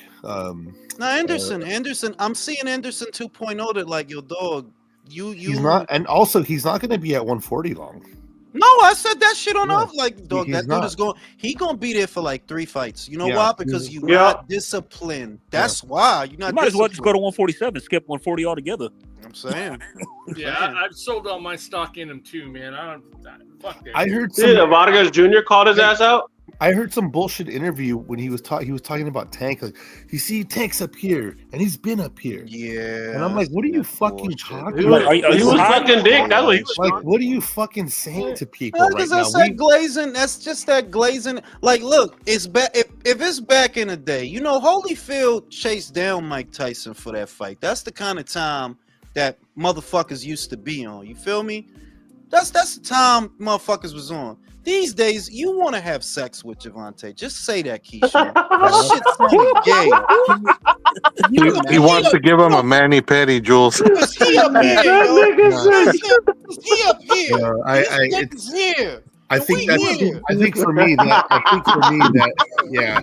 I just saw that earlier today, and that for me that just kind of sealed the deal. What lumped gay him in there with, shit is this that like, yo, dog, you supposed to want to fuck him up. If he's at the mountaintop, it's literally your job to stay on his neck. Even if it ain't gonna happen, it's still your job to stay on his neck. Gervonta Davis is like the Truman Show of boxing, bro. You know? No, because I like Truman. Fuck that. Yeah. It's just like it's a facade. It's like it's just can you imagine? manufactured. Can you fucking imagine Roberto Duran glazing up Sugar Ray Leonard like that? Yo, he's up here at the top. Yeah, because he's so up pretty. here. Yeah. You know, and it's this long, you know? He's up there. And it would feel this good in my asshole. It feels this good. God. Oh, God. Shut the fuck is this? That nigga said it's this long. And it's not just him. Like, I've seen Shakur have the. It's like, why y'all keep acting like he fought somebody? Fuck is wrong with all of y'all? I don't get it, man. I mean, that's just proof that Dude, Keyshawn wasn't. You know what? This This is the era we live in where we respect guys like fucking Ricardo Mayorga over these motherfuckers. Yeah, 'Cause at like least I could hear Phil Collins in the "This is the world we live in." Oh. Nah, Keyshawn was up there singing, "We're brothers, we're happy and we're singing and we're colored." Basically, we gonna pretend Javante's a 3-weight world champion. We gonna pretend he got a resume. We gonna They pretend still pretend he's a 3-weight. Yes, that somebody dude. posted a That's what they talk about. Yeah. Yes. 3-weight world champion. I mean, but like Keyshawn wasn't gonna fight Shakur because he's his friend. You glazed it over Javante, and now you don't want to fight Murtai because you don't want to pay sanctioning fees. Like, what the fuck? Like, That is some what, bro? fucked up shit. I've never heard of anything so ridiculous in all my life. Like, I saw that interview I'm just hoping, like, the last hope for the American lightweight has to be Abdullah Mason, and I'm just hoping that let him be the one that he sees these dudes and he see the burnouts and the crash outs, and he don't do that. You feel? Because he has the advantage of seeing, like, yo, y'all motherfuckers is fucking up. Tio, you fucking up. Shakur, you fucking up. No, see where I have. Abdullah's our Shut the last fuck up. Where I have hope in Abdullah Mason is that he didn't entertain Keyshawn at all at that press conference. Yeah, he did. That's where I got hope in him. I liked it. Like he chose not to talk no shit, and that's a sign of maturity. He could have did some petty shit. He could have did some little kid shit. He said no comment. No comment. I don't gotta talk about him and his brother trying to give fucking Nair Albright a hand job. I don't got what that hand job got to do with me. He handled that shit like a man. Isn't his father like in his corner? Yeah, he got his father. That's the shit. No. See, I don't see him crashing out, bro. Shout out to the Gooch, Keyshawn. Yeah, but don't forget, bro. Fucking Tio has his father in his fucking corner. No. But you don't hear from Abdullah Mason's father the same way you do from a Tio or from a fucking Tyson Fury and shit. Like, he's more like Anatoly than fucking anything. Shout out to Liam Rockwell. When will Alba get his chance and spotlight at 130? Alba. We talking about the band ABBA? You remember ABBA, right? Maybe he's talking about the dude that beat Keyshawn's brother. What's his Talking name? about ABBA. That's a good band. That's a good band. I'm gonna go get some chicken. I'll be right back. Dancing Queen, it's a dancing queen. All right, No, I want there's to go back to the fighter with that last name. No, And okay. that's who he's I want to go back to talking. the Japanese. Shut up, country. I want to go back to the Japanese. Shut up, Jason. Did anyone see Riku Masuda's fight? that dude's gonna be a fucking problem. at Yeah. I bantamweight. did. I caught that one. That was Wasn't that the first fight of the night? Yep, left hand successor. He took dude out fast. Like what was it? The first round? It was the first backhand he threw. He's God's left successor indeed. Like holy shit, bro.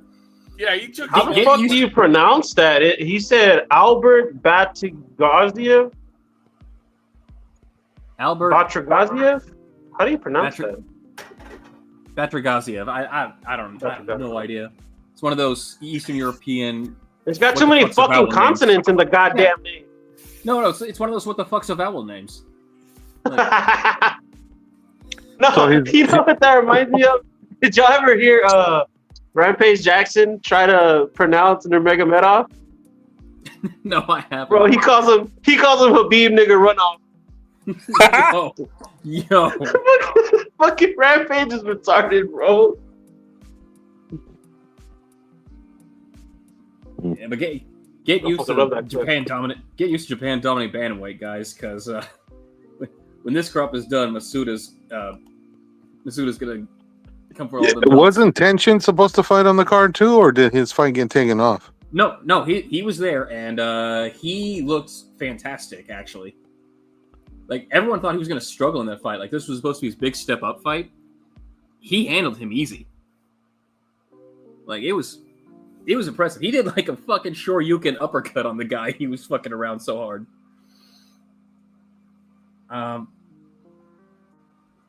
But speaking of the champions, did you guys also see that the other bantamweight champions, Tatsumi and Takei, are going to fight each other? Because that's, if you're gonna duck Junto, do it in a sophisticated way. Nah, guys, we're unifying. Yeah, you can't fight Junto. But I saw something about the BA was a Puerto Rican dude had the belt, like Antonio Vargas or some shit like that. No. Like Tatsumi's the champion in recess because he got hurt. So, but so does Vargas have like an interim title? Something like that. Ah, okay. Like, the WBA can't leave anything fucking alone. Yeah. Okay, got it. They love their interim champions, just like the WBC. They love their interim champions. They love their gold champions. They love their fucking regular the champions. silver. I got a question for the panel. Do you guys think that Usyk stopped Dubois? I do.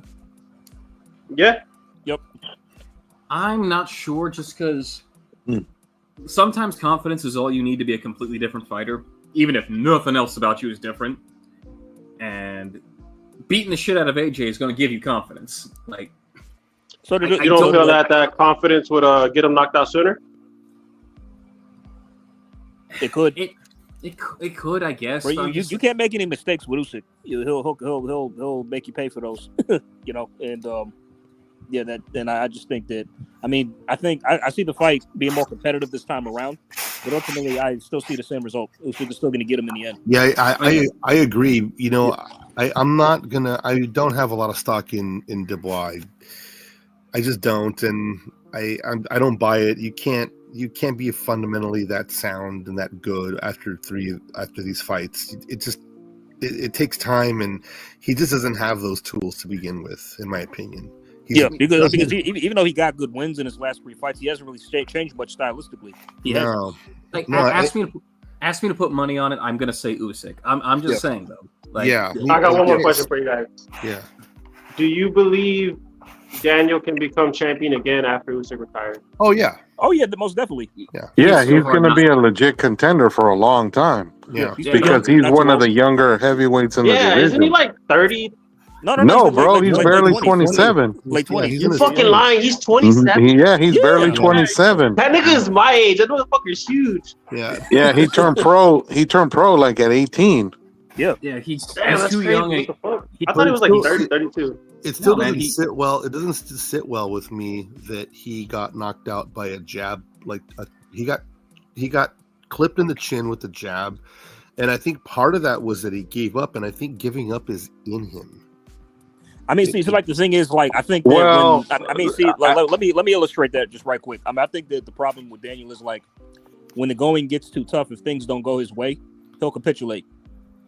Yeah, Yeah, but then at the same time though, there have been guys in boxing that had a fight or two like that, but it doesn't mean that they did it their whole career. For example, look at Roberto Duran. Roberto Duran was infamous for no mas. Yep. And what did he do? He rebuilt his career and became a champion again later on. So just because it happens once or maybe twice, it doesn't mean guys always do it. I think that was different circumstance in my opinion. I just think that he didn't want to go back into a fight that fast, and he really put his body through a lot in 1 month. Like he had to drop all that weight, and that's endurance. I think honestly, you're not. But I think it is that like when you allow quitting to be an option, it's now an option. Does that make sense? Yeah. Like if you don't have quit in your heart, then you don't got quit in your heart. But if you allow it to become an option, then it'll always be an option. But bro, It'll like I always was be just an saying though, Duran is considered one of the nastiest, toughest motherfuckers ever, and yet he has a no mas. So people still kind of looked at him kind of funny for that. And what did he do? He eventually redeemed himself. Yeah. So it can be done. There are outliers. There are outliers, but we're discussing Dubois and Usyk. Yeah, but most of the time, if you quit, man, like it's gonna be like that's a cloud over your head for a long time. Like it dude, really I is. mean, listen. Do you think Usyk stopped Dubois again? I get the Joe Joyce quit, but the chin tap like that. The reason I think he might stop him again, right? Fig kept pointing this out. That Daniel got a chip on his shoulder. That Daniel's confident. That tell me that you might come out faster and harder than you did in the first fight, and that'll cause you to burn out faster. That's how Usyk get these guys. It's not that he killing them with power. He exhausts these motherfuckers, and then once you tired and them punches start to get in, they sting more. So I do think he's gonna stop him again because I think Daniel didn't change. I keep seeing motherfuckers say this. That's what I just said. He didn't fucking change, dog. He's doing the same shit. He doing it with a pep in his step. But he didn't change. That's If you go back to that, every single fight Usyk has had, he gets stronger as the fight goes on. Yeah. If you go back to that jab that stopped Daniel, bro, that was an authoritative jab. Like it wasn't just a little tap. Like Usyk stepped into that motherfucker, and I know that bitch hurt. Yeah, I know, but it's just like I think he gave up because he got up right away after the 10. Yeah.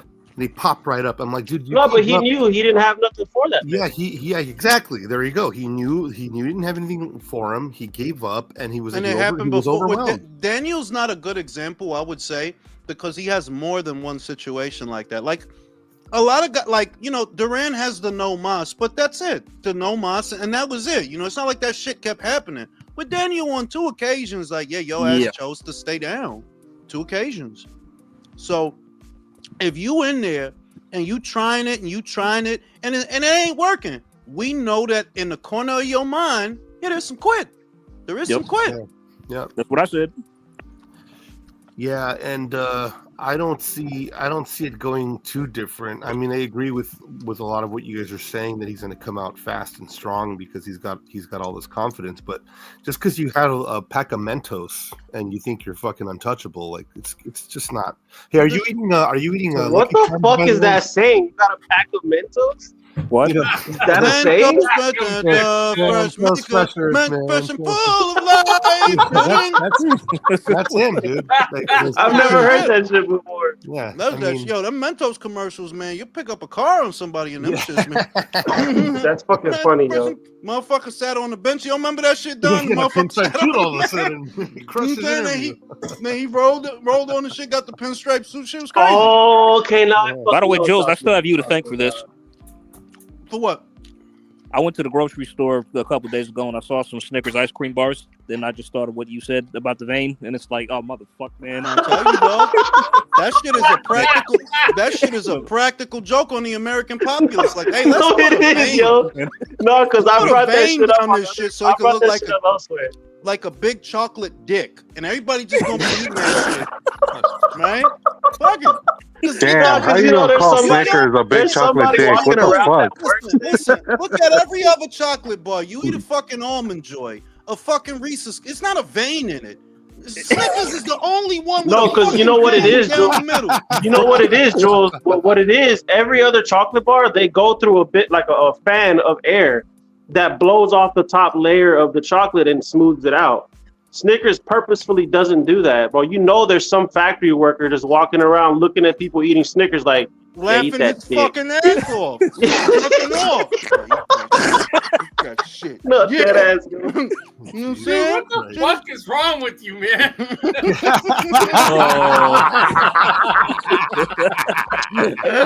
Oh, shit. Bro, our favorite sport is where we watch dudes punch each other in the face. What do you think's wrong with us? You know what I'm saying? But I just figure that if you look at X's and O's, right? Just X's and O's, because that's how you know. You could look at Zerto, and it's very obvious that he changed. It's very obvious, right? Oh yeah. Oh yeah, yeah. When you look at Daniel, what is he doing Nothing has differently? changed. It's the What same what is he shit. doing differently? Like he ain't doing nothing. Throwing caution to the wind. Like, his mindset is like, I'm gonna get these guys before they get me. That's it. That's it. it. But That's all. but it's Yeah, just but throws but caution to Jimmy, the wind. Is that really more like that's how you fought fucking Joe Joyce, and that's why you kept running into that jab because you was going for It's the it. same. It's the same thing, but with a pep in his step. That's what I mean. They're like you Mentos, dude. that you're confident. We could see that. Yeah, you're confident. But the shit is, and it's a golden rule. I stand by it. Anybody looking for a knockout early is gonna get knocked out. Like, yeah, if you looking Just for look at Tiafimo Cambosos the first round. Bam. Fucking Tio's out there. What do you have to get his ass dropped? Perfect example. Yeah, dude. Man, that may be my favorite round in history. Bro, honestly, no. I watched that fight a lot when it first came out, bro. That was a great fucking fight, honestly. Shout out to motherfucking George, WBA Silver, Gold, and Crystal Pokemon League champion. Shout out to the Pokemon League, bro. No, dead ass. That's how the WBA be going. For real. Domo said, Mentos fresh and full of life. Da-dun. but Jules, Jules, you know all the words and everything. Shit. No, because you know what the shit was? Motherfucker don't need to be singing like that for a commercial. Like, bro, you trying to win a Grammy? Bro, homie for real went all out on that shit. like you singing that shit too hard, bro. Like, no, Jules, he was singing from his soul, bro. No, hang on. Jules, have you heard the Almond Joy commercial where it starts out like a fucking reggae Jamaican thing and then devolves into a country singing it? It's nah, fucking I don't remember weird. that. Hey, country. No, it's a new one. It's a new Almond Joy commercial on the radio. Like, ugh. What's country doing? Did he fall asleep? He did. Yeah, of course he fell asleep. It's past his bedtime. Nah, man, I'm here. I'm making my dinner. But it's like the old sitcoms. Wait. It's like the old sitcoms. Like they used to them sitcom songs was too good, dog. Like yo, they really were. Well, you know it was a good sitcom if you still remember the fucking whatever the intro happened music, to bro. the liftabilities, the milkman, the paper boy, reading them TV. It's your familiar friend. Your heart start to pull on my heartstrings. You know what I'm saying? Like they don't make sitcoms like they used to, man. They really don't. No, they really don't. Man, dude. Yeah. George said Italma versus White on August 12th. Is Italma being pushed up the rankings too fast? Is White over the hill enough for Italma to get a dominant win? Thomas gonna win that. No. I watched Beats' video about it, and he brought up a lot of real shit. I ain't gonna lie. Yeah, you gonna look like that with Marius Vach. Fuck, come on, it's Marius Vach, dog. That motherfucker been around since the Klitschko era. Right? Nah, for real, you're right. Then you know he beat Dempsey McKean. That's a good win. I qualify that one because you know Dempsey's a good fighter. He's a good fighter. It's all good, and he wrapped him up. But it's just that when you a vet, Dillian is a vet. He is a vet. There's shit that he know that Italma not gonna know. So while I do have Moses winning the fight, I do feel that they rushing him. I do I mean, like you should be fighting Ebenezer Tetez and shit. They trying to put you in there with Dillian. You probably gonna win, but it's like, yeah, I could see they moving you fast. That they want you to be the UK Mike Tyson. That's what it is. That's what they've been saying. So is Moses win by knockout? You think he stops Dillian? I think he's gonna stop Dillian. Yeah. But the most interest I have in this fight is whether or not Moses needs to use the uppercut to win. That's all he has to do when he wins in like the first round, literally. Yeah, because if you've been watching, like I seen White versus Tete, that was Dillian White's last fight. It's like, yeah, you lost the step, like it's clear as day. And he regressed. He really did. What convinces me that Moses is gonna get him is the feet. It's the like that's a heavyweight that literally cuts angles. You don't really always see that. Like that dude is light on his feet, but he hit like he's 6'7". Like that kid is strong as fucking ox, bro. He's not even that big a heavyweight. So I do have. No, yeah, that dude is strong as a retard. Because Dillian never had great feet in his prime. He never had great feet. He never had good balance because he's another heavyweight who's top heavy. If you look at Dillian, most of the weight on him is in the trunk. Most of it is up top. So he's not gonna have good balance when you walk around like that. I mean, does he have no? Now, wait, Jason. Here's the thing. Moses ain't fought a puncher yet. Is where and Beats brought that up. Like, yeah, Dillian can punch though. Like, yeah, he can punch. He can hit. So we'll see if he can't tell us something about Moses. Like, if he crack your ass one good time, how you gonna react? We gonna see. You know. I mean, all I know is that there's only two people Tyson Fury ever hit with an uppercut: himself and Dillian White. Dillian went down. Oh shit, crazy, man. Like that dude is a sucker for an uppercut, dog. And you know he was supposed to fight this weekend on that undercard. He pulled out so he could fight in that fight. Who's his opponent? Like, do we even know? I don't even know. There's probably somebody. It was from a the journeyman. Audience. There's probably somebody from the audience. Like, hey, you want $500? All right. You know what I'm saying? Shit. Jules, what about the Kakashi Raymond Ford fight on that card too? I got Raymond Ford, dog. The fuck? Raymond is gonna fucking he about to Anthony his Kakashi, bro. Hey, like you bugging, like man. Kakashi's been getting real big for his fucking britches. Like, dog. You beat two guys who've been out of it for a while. Calm your ass The thing is down. that because it's a Saudi bag, that's probably why Anthony took it. Like, you know what? I'm in my mid-30s. They offer me a lot of fucking money. I don't give a fuck about a belt. I just gave mine up, right? Fuck it. I got to get paid, bro. I got to get paid. Yeah. I ain't mad at him. Yeah, that's the part Dillian and Moses the headliner, right? Yeah, that's the one. That's the one. Yeah, all right. But Raymond gonna fuck him up though. Like, I ain't worried about that. Raymond gonna fuck him up. You know what I'm saying? The real shit is the Foster Fulton fight. That's the real shit. The 130 shit. That's the real shit. That's gonna be so boring. Yeah, who the fuck was trying to say that Nick Ball is the weakest link? That was fucking that was Ray that said that. Ray said that. Yeah, Ray tripping. I just don't see how you could say that when yo fucking Nick Ball been in there with Ray Vargas and Ray Savage. Stephen, by default, you the weakest link, bro. By default.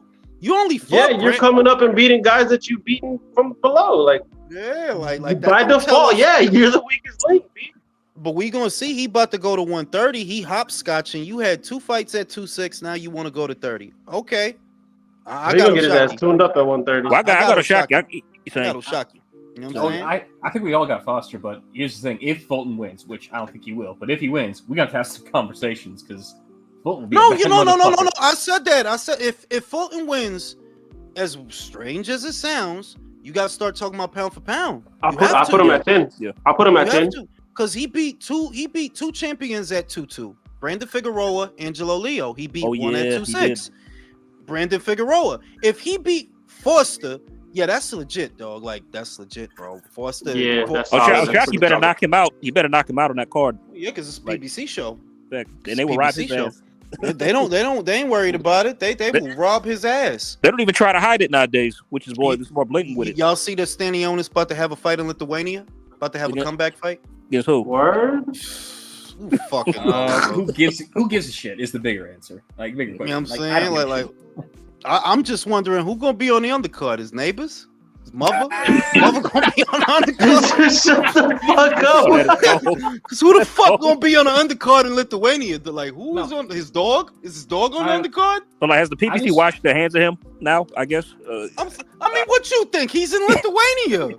Who the fuck is out there? I just want to know when he's going to take his next step-aside check.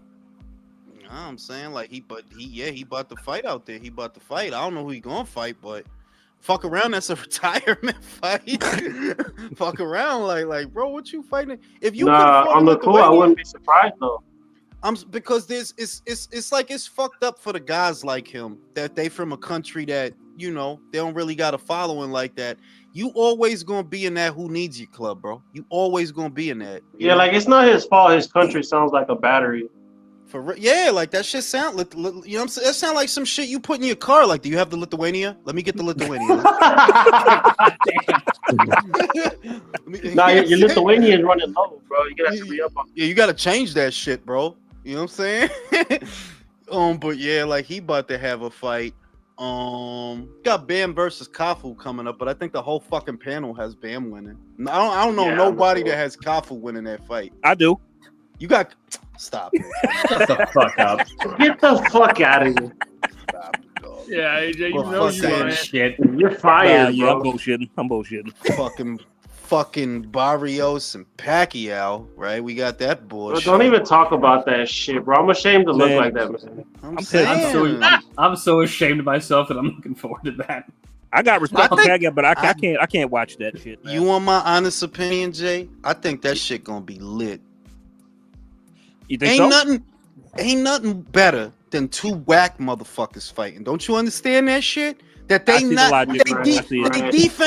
defense is not all that. They not that fast. They can't get out of the way of the punches.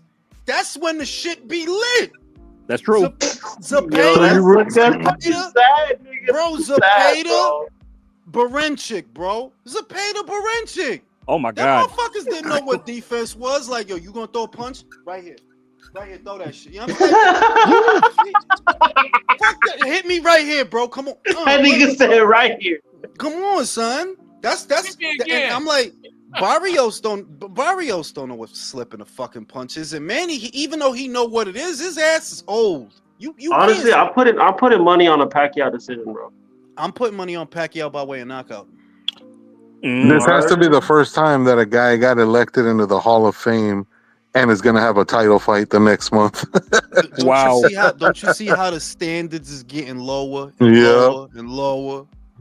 Shit is crazy.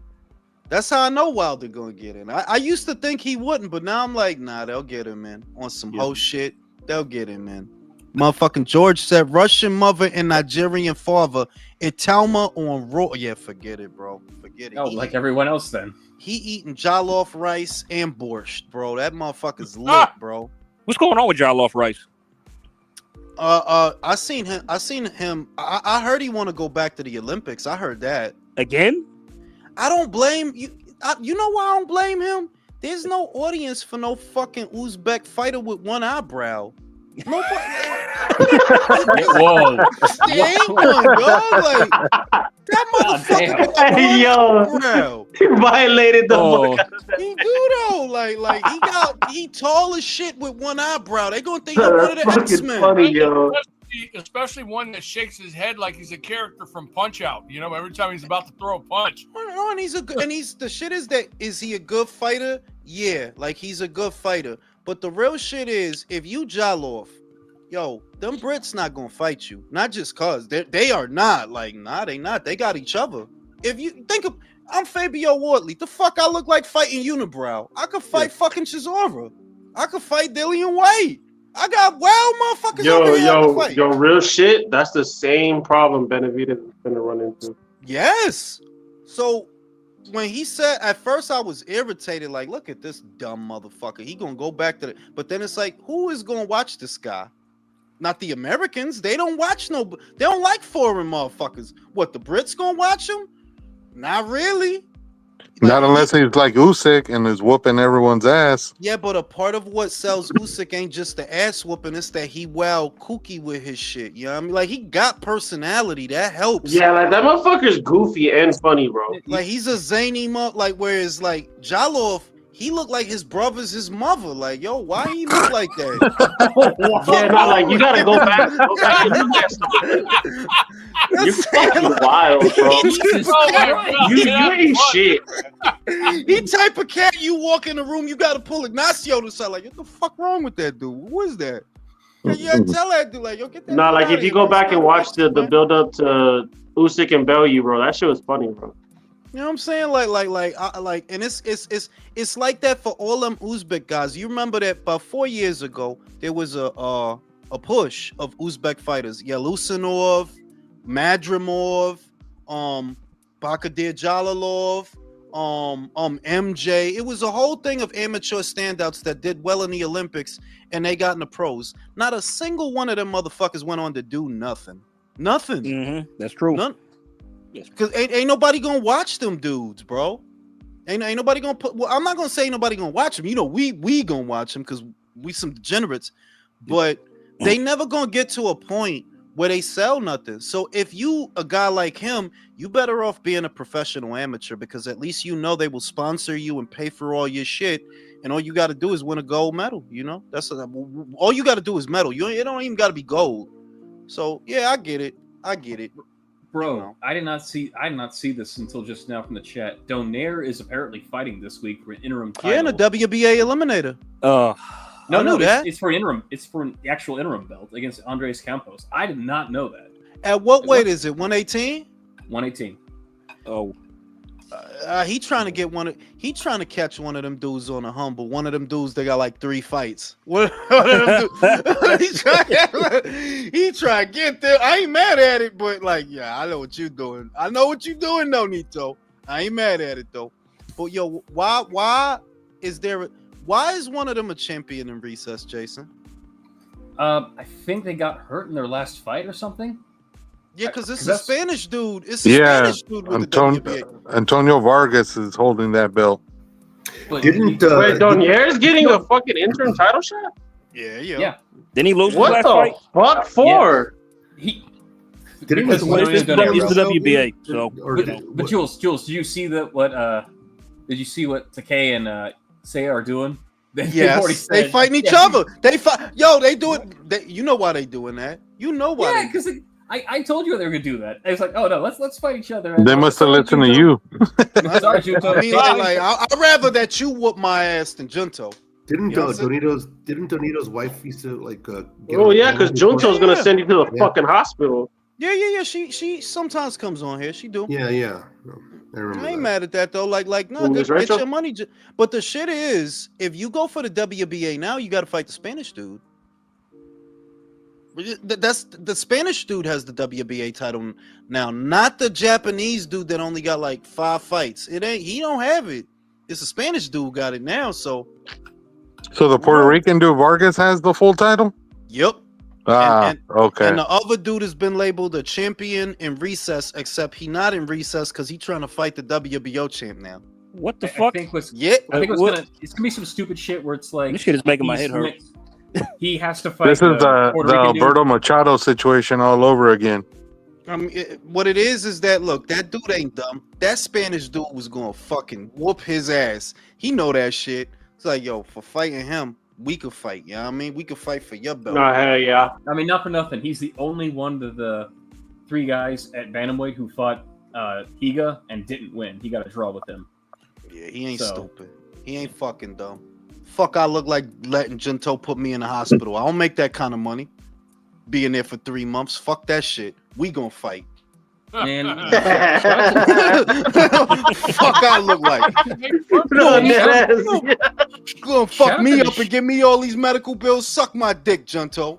But kiss my For ass. that, I'm gonna fight this motherfucker over here. Fuck the bullshit. That's how mad that motherfucker got. Like, man, fuck you, Junto. You ain't gonna have me in debt. Shout out to Nishida though, because he came to fucking fight and he took it to Junto for a while. Yo, he really but you know, like you tried to fight fire with fire, and you don't hit like that to be doing. He got his ass backfired. He got tuned the fuck up, dog. Like, okay, and Junto was smiling in that shit. Like, yo, this is a sadistic motherfucker, dog. Right? Because he really liked that shit. No, you know exactly what happened because he was like, "Oh, you didn't go down to my first punch? Oh, I'm gonna have fun with you, little boy." I think anyway's gonna drop him, and he's gonna be hard. Yeah, his dick gonna be. This is gonna be the weirdest fucking fight. Junto's gonna have a hard dick because the guy won't go down, And if he does knock Inoue down, Inoue's gonna get a hard dick. It's like, gonna oh, be shit, well. he knocked It's gonna be me well down. awkward because they're gonna have Christina Pancha and Michaela Mayer for the international broadcast. Like, oh my God, is that an erection forming?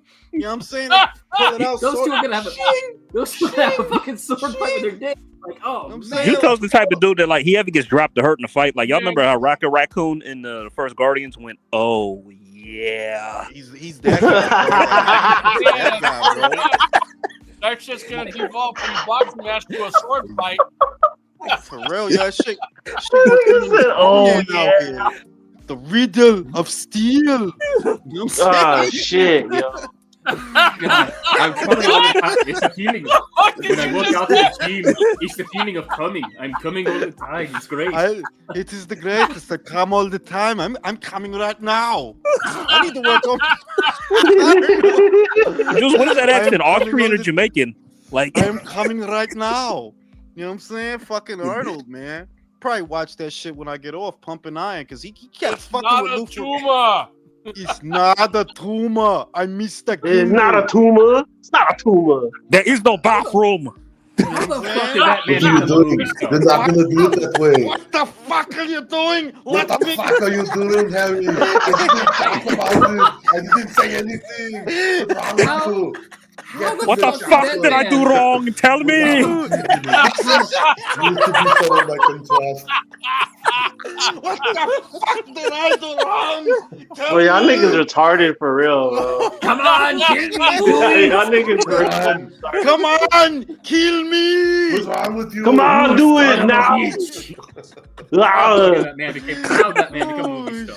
I don't understand a fucking Oh. what he So said. you stick it to the meat Oh, let me tell y'all this funny story right quick. Y'all know Sharon Stone, right? Mm-hmm.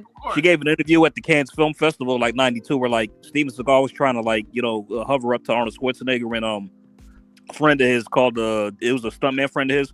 Then Steven Seagal went up and went, "Hey, so what are you guys doing?" And Schwarzenegger's buddy went, "Oh, we were just talking about what an asshole you are."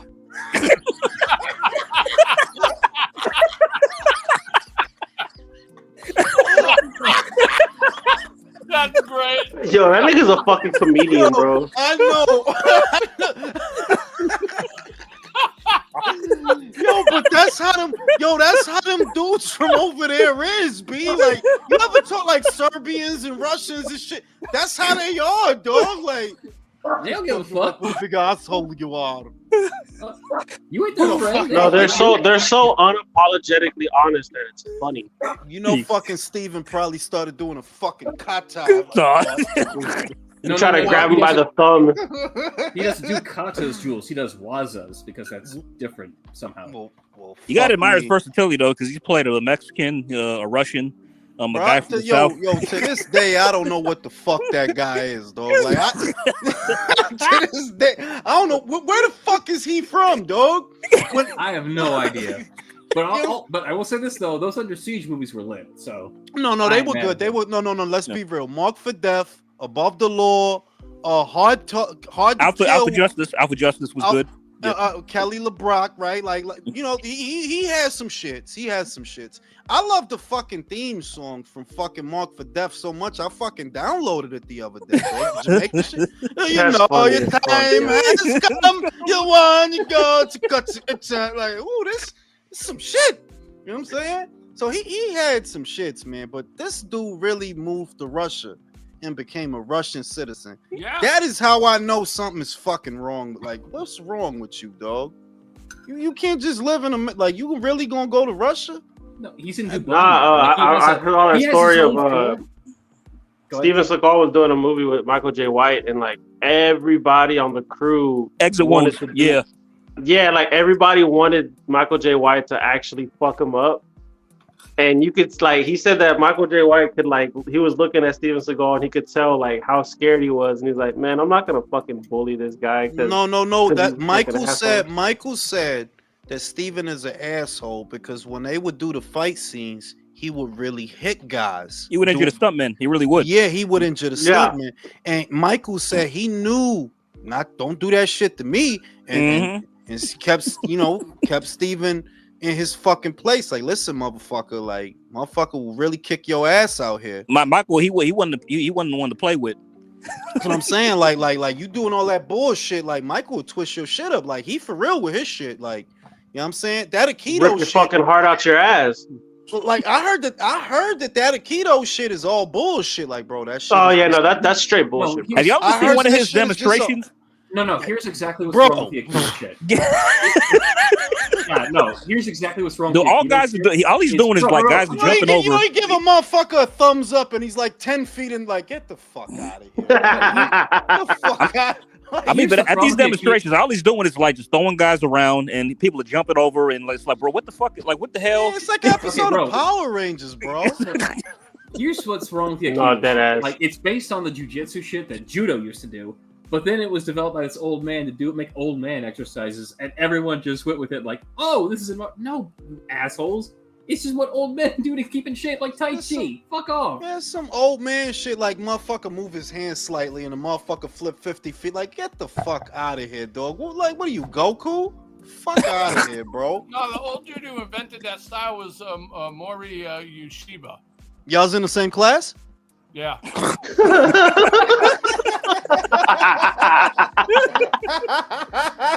Leave that nigga country alone. Leave it to country to make a point no one cared about. Oh, I gotta fuck with country, man. Cause if I don't fuck with country, Michael gonna fuck with me, dog. That's the chain of command. Nah, Country, right. You know what I'm saying? I gotta fuck with country. But yeah, Steven has some good movies, man. Arguably, I would say Steven has about as many good movies as Jean-Claude. I would say that. That's a good point. I would say No, that. that's what I was gonna ask. I feel like the peak years was in like the late '80s, early '90s. That's Because what it was. the same way Steven has a lot of trash, like Steven has a lot of trash. Oh, but God. so does Jean-Claude Van Damme. Yeah. I mean, it's like in all fairness though, like Bro, Jean-Claude's that's direct fucking videos. Drew. That is fucking Drew. He's fucking, and he literally turned the mic on while he's fucking. No, that wasn't me. I swear to God, it wasn't. I'm not I'm even driving. kidding. That was fucking Drew, dog. I'm driving. Nah, that wasn't me. All right, dog. If you say so. You know what I'm saying? But yeah, like Jean-Claude has some trash. Like, yeah, he got some. I mean, I will say this though, like Jean-Claude's direct-to-video stuff, that is a lot better than Steven's.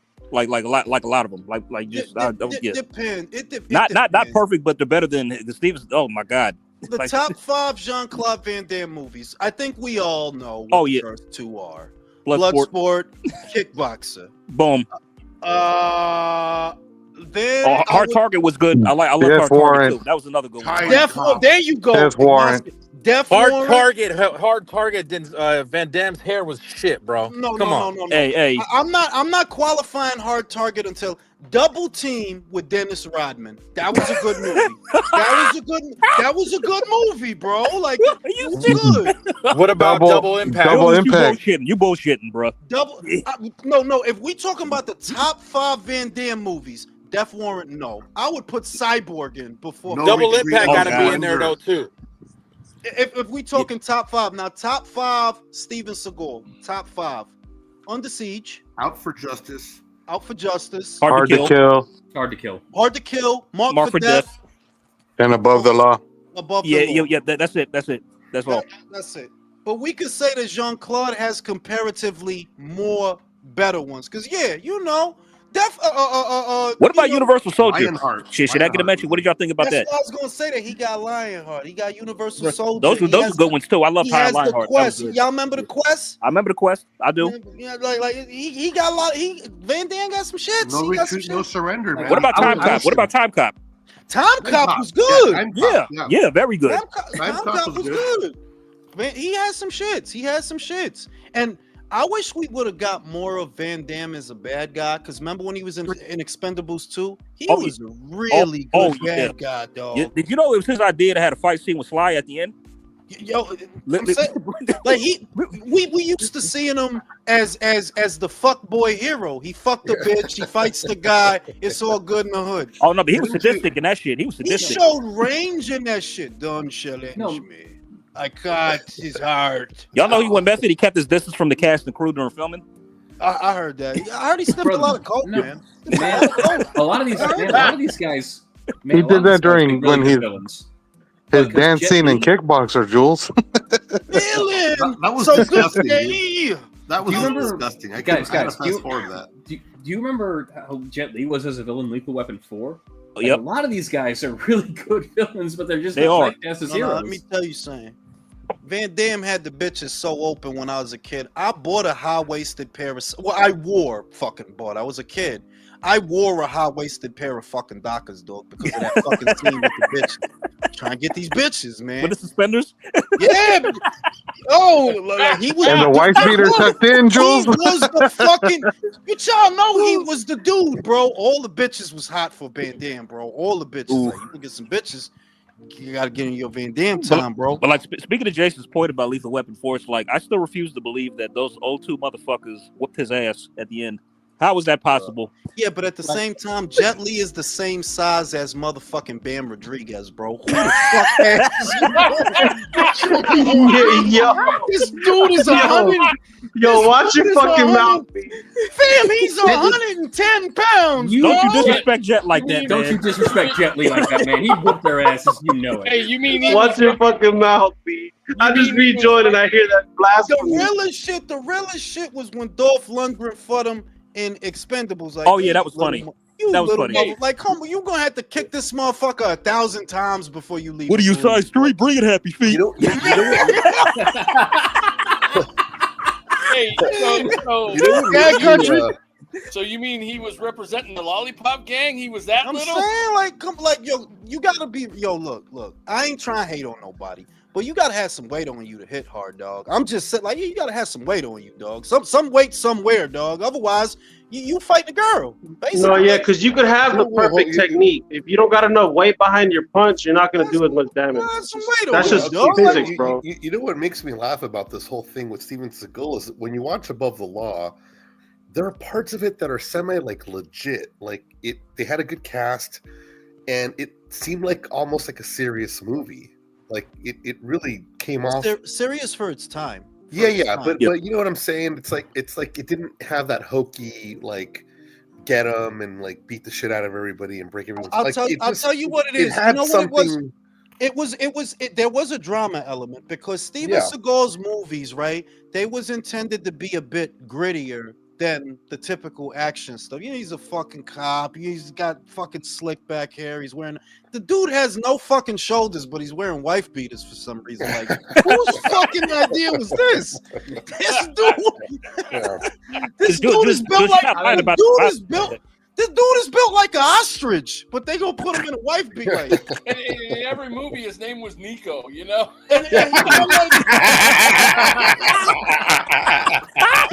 Yo,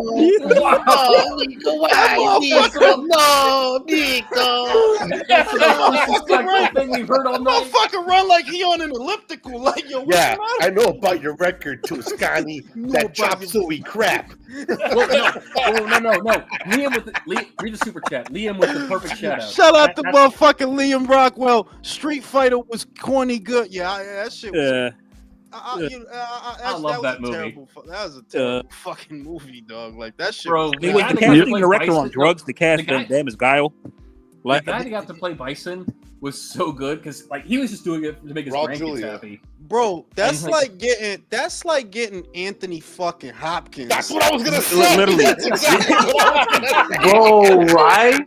The villain, like the actor who played the villain, carried that movie. He really did. That's like you gonna get Anthony Hopkins to play King Cooper in Mario Brothers. Exactly, dude. That's what Type of shit. Raul Julia. Props to him, the man had cancer, man, during filming. So yeah, you know, during filming, man. God, I heard. Yeah, they got the fucking Addams family fucking patriarchy in that bitch. You know what I'm No, saying? man, they had the best. Van Damme line in smashed all Kylie of- Minogue on set too as well. Y'all know about that? Oh yeah, she was Cammy, dog. Like yeah. Oh yeah. Come on, like Yo, that's why- Jules, did you hear they're gonna Van Damme remake that movie? What, Street Fighter? Yeah. Yeah. I heard they're casting people. I don't know if they casted. I don't know if they casted Ryu already, but I would use the dude from Mortal Kombat for Ryu. Ryu need to be Japanese, dog, not Caucasian. He need to be. Talking about the guy who played Liu Kang? The dude who played the Herb, the punk. that he got a family and shit, and he don't get his Arcana. Oh, okay. Oh yeah, that guy. He should be fucking Honestly, yeah, Ryu. that's a really good casting. Yeah, He should be Yeah. Ryu. He's not bad. He's You know not what I'm bad. saying? You got to get a Japanese dude to play. Who's You gonna can't play have a Guile? Bro, anybody, any white dude from fucking Indiana can play fucking Guile, bro. Yeah, just- Literally. It's a motherfucker. It's a motherfucker at Crunch Gym right now that could play Guile, dog. Just give him some camouflage. I'm Guile. You know what I'm But saying? matter of fact, like this, I don't know if y'all noticed, but there's actually a really good web series called Street Fighter's Assassin's Fist. That was actually really good. Dog. No, I you saw remember That was no, good. bro. You remember the Michael J. White Mortal Kombat shit? Oh on YouTube? yes, yeah. That shit was good, dog. Like, Mhm. Oh, Yeah. you're talking about like the little mini film they made? yeah, bro, that was that that was shit fire. good. Like That shit was that fire. generated like so much pipe. Like they But bro, actually because they tried to pitch it to a studio, and I don't know why the studio didn't pick it up. Like, bro, this shit. like bro, the it was in same development way hell. they Like did after that artists. series, like they hired the guy to direct an Laugh in action, your like a face. live action movie. You know they're making part 2, right? Of Yep. Mortal Kombat. I can't. I like. Yo, I don't know. Maybe I'm just corny ass guy because I have family. But the family angle really touched my heart, dog. You know what I'm saying? Like, Yeah. I think the enjoyed problem that with it was that they had fucking like 200 something odd characters that they could have went with, and they decided to pull one out of their asshole. And his superpower at the end of it was plot armor. Yeah, but the reason I think that works, if you get stuck on the template characters that come with the game, you're gonna get stuck telling a long ass story. I actually think it was smart that they made a dude up because we're the dude Yes, watching all yes, this that shit. represents the We're- audience. Yeah, Yes. like we're the, like yo, all this new shit. You know, Sonya has a yeast infection. Fuck. Yeah, but like Jesus Christ, also dude. if you You if you go fucking with one of the, stupid, bro. Get this man off the internet, bro. What the no, fuck? bro, if you go with one of the Yeah. template characters, you're just gonna get stuck telling a story, be like, and audiences who didn't play Mortal Kombat get fucking confused. Like, Yeah, oh, because what's if the right for play? example, if you tried to make Sub-Zero the centerpiece, then you got to get into the whole the Lin Kuei and it's cold. But honestly, I and- think the guy who played Kano did the best job in the movie. Nah, I ain't nah. The motherfucker that plays Scorpion, dog. Oh yeah. He's so Oh, bro, that's shit. like a fucking. That dude's like a legendary actor, of course. It's been a hell of a he's movie. Legendary.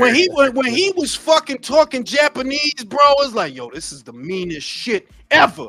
Good to be on Bro, he was also Good to the know. shit in 47 Ronin. Did you watch that I one? need to touch on the Bloodsport thing again, because I was a little kid and I was watching it. My uncle walks in the room, he's watching it with me, and at the end, 57 knockouts, fucking fake. And I was like, no, it's not fake. It's not. It's real. Yo, my He ruined my dude. world. My He dude, when I destroyed read my about world. Frank Dukes and I found out all that shit, my heart broke, dog. Yeah. My heart broke, dog. Like, Yo, I wanted Jules. that shit Y'all to be niggas real stupid, much, bro.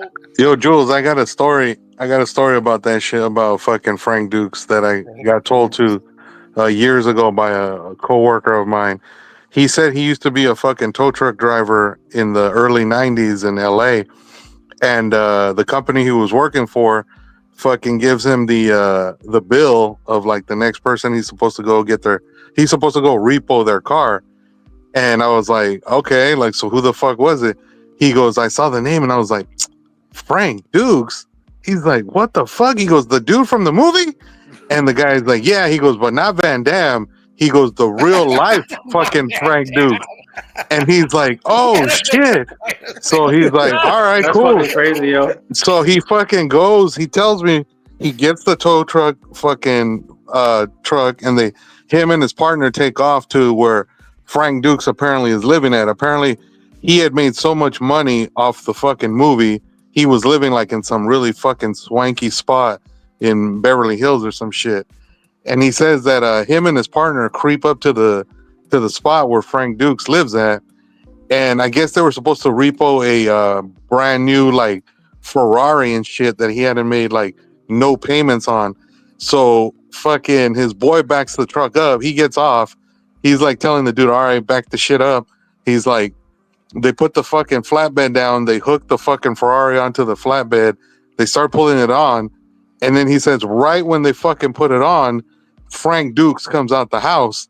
And he's like, what the fuck are you guys doing? He's like, and he goes, bro, he goes, we got a job to do. He goes, our boss sent us here. He said, you haven't paid shit on this car, so they want it back. And he said Frank Dukes at first said that if he didn't put the car down, he was going to whoop his ass. And he said, go ahead. He goes, I'll sue your dumb ass. I know who you are. He goes, I'll take all your fucking money. So he backed off. And then he said after that, he tried to bribe him. He said, bro, I'll give you 10 grand right now. Just say you didn't find the car and leave it here and, I'll pay it or whatever. And my coworker's like, nah, man, I can't do that. He goes, I like my job too much. I'm not going to give it up for fucking 10 G's. So he raised the price to like 20. He still wouldn't do it. So then at that point, No, I'm a whore. I'm doing it for 20 G's. He'd have got me. I'd have did it. Yeah. I'd have did it for 10. He had me at 10. Me. Like, So at that point, my coworker's buddy goes, he's like, man, fuck this guy. He doesn't even know karate. He like, let's go. And he jumped on the car and took off. Yo. You know what I was waiting for you to say? Nigga crashed out. I was waiting for you to say Frank does a backflip, lands on his fucking dick like a push-up. Well, hang on a second. How the fuck do you have the money Not fighting him. How the fuck do you have the money to be offered 10 and 20 G's and you can't pay your goddamn car? Like, motherfucker. I ain't worried about that, bro. Some motherfuckers is just the shit is some motherfuckers is just shiesty. Like they could have the money and still do the asshole shit. Some motherfuckers is just shiesty. Cool. Yeah. The moment I really do be like that. Dukes was fake, I put him right up there with Count Dante in the Black Dragon Society. Remember the fake dude in the comic book? Oh yeah. You know what? It's a great movie, and I could still enjoy the movie, but I was really let down when I found out. Yeah, that shit fake, dog. Frank Dukes don't hold no fucking record. Kumite, the fuck. What? I was so disappointed. Fellas, wait, fellas. What y'all know about this?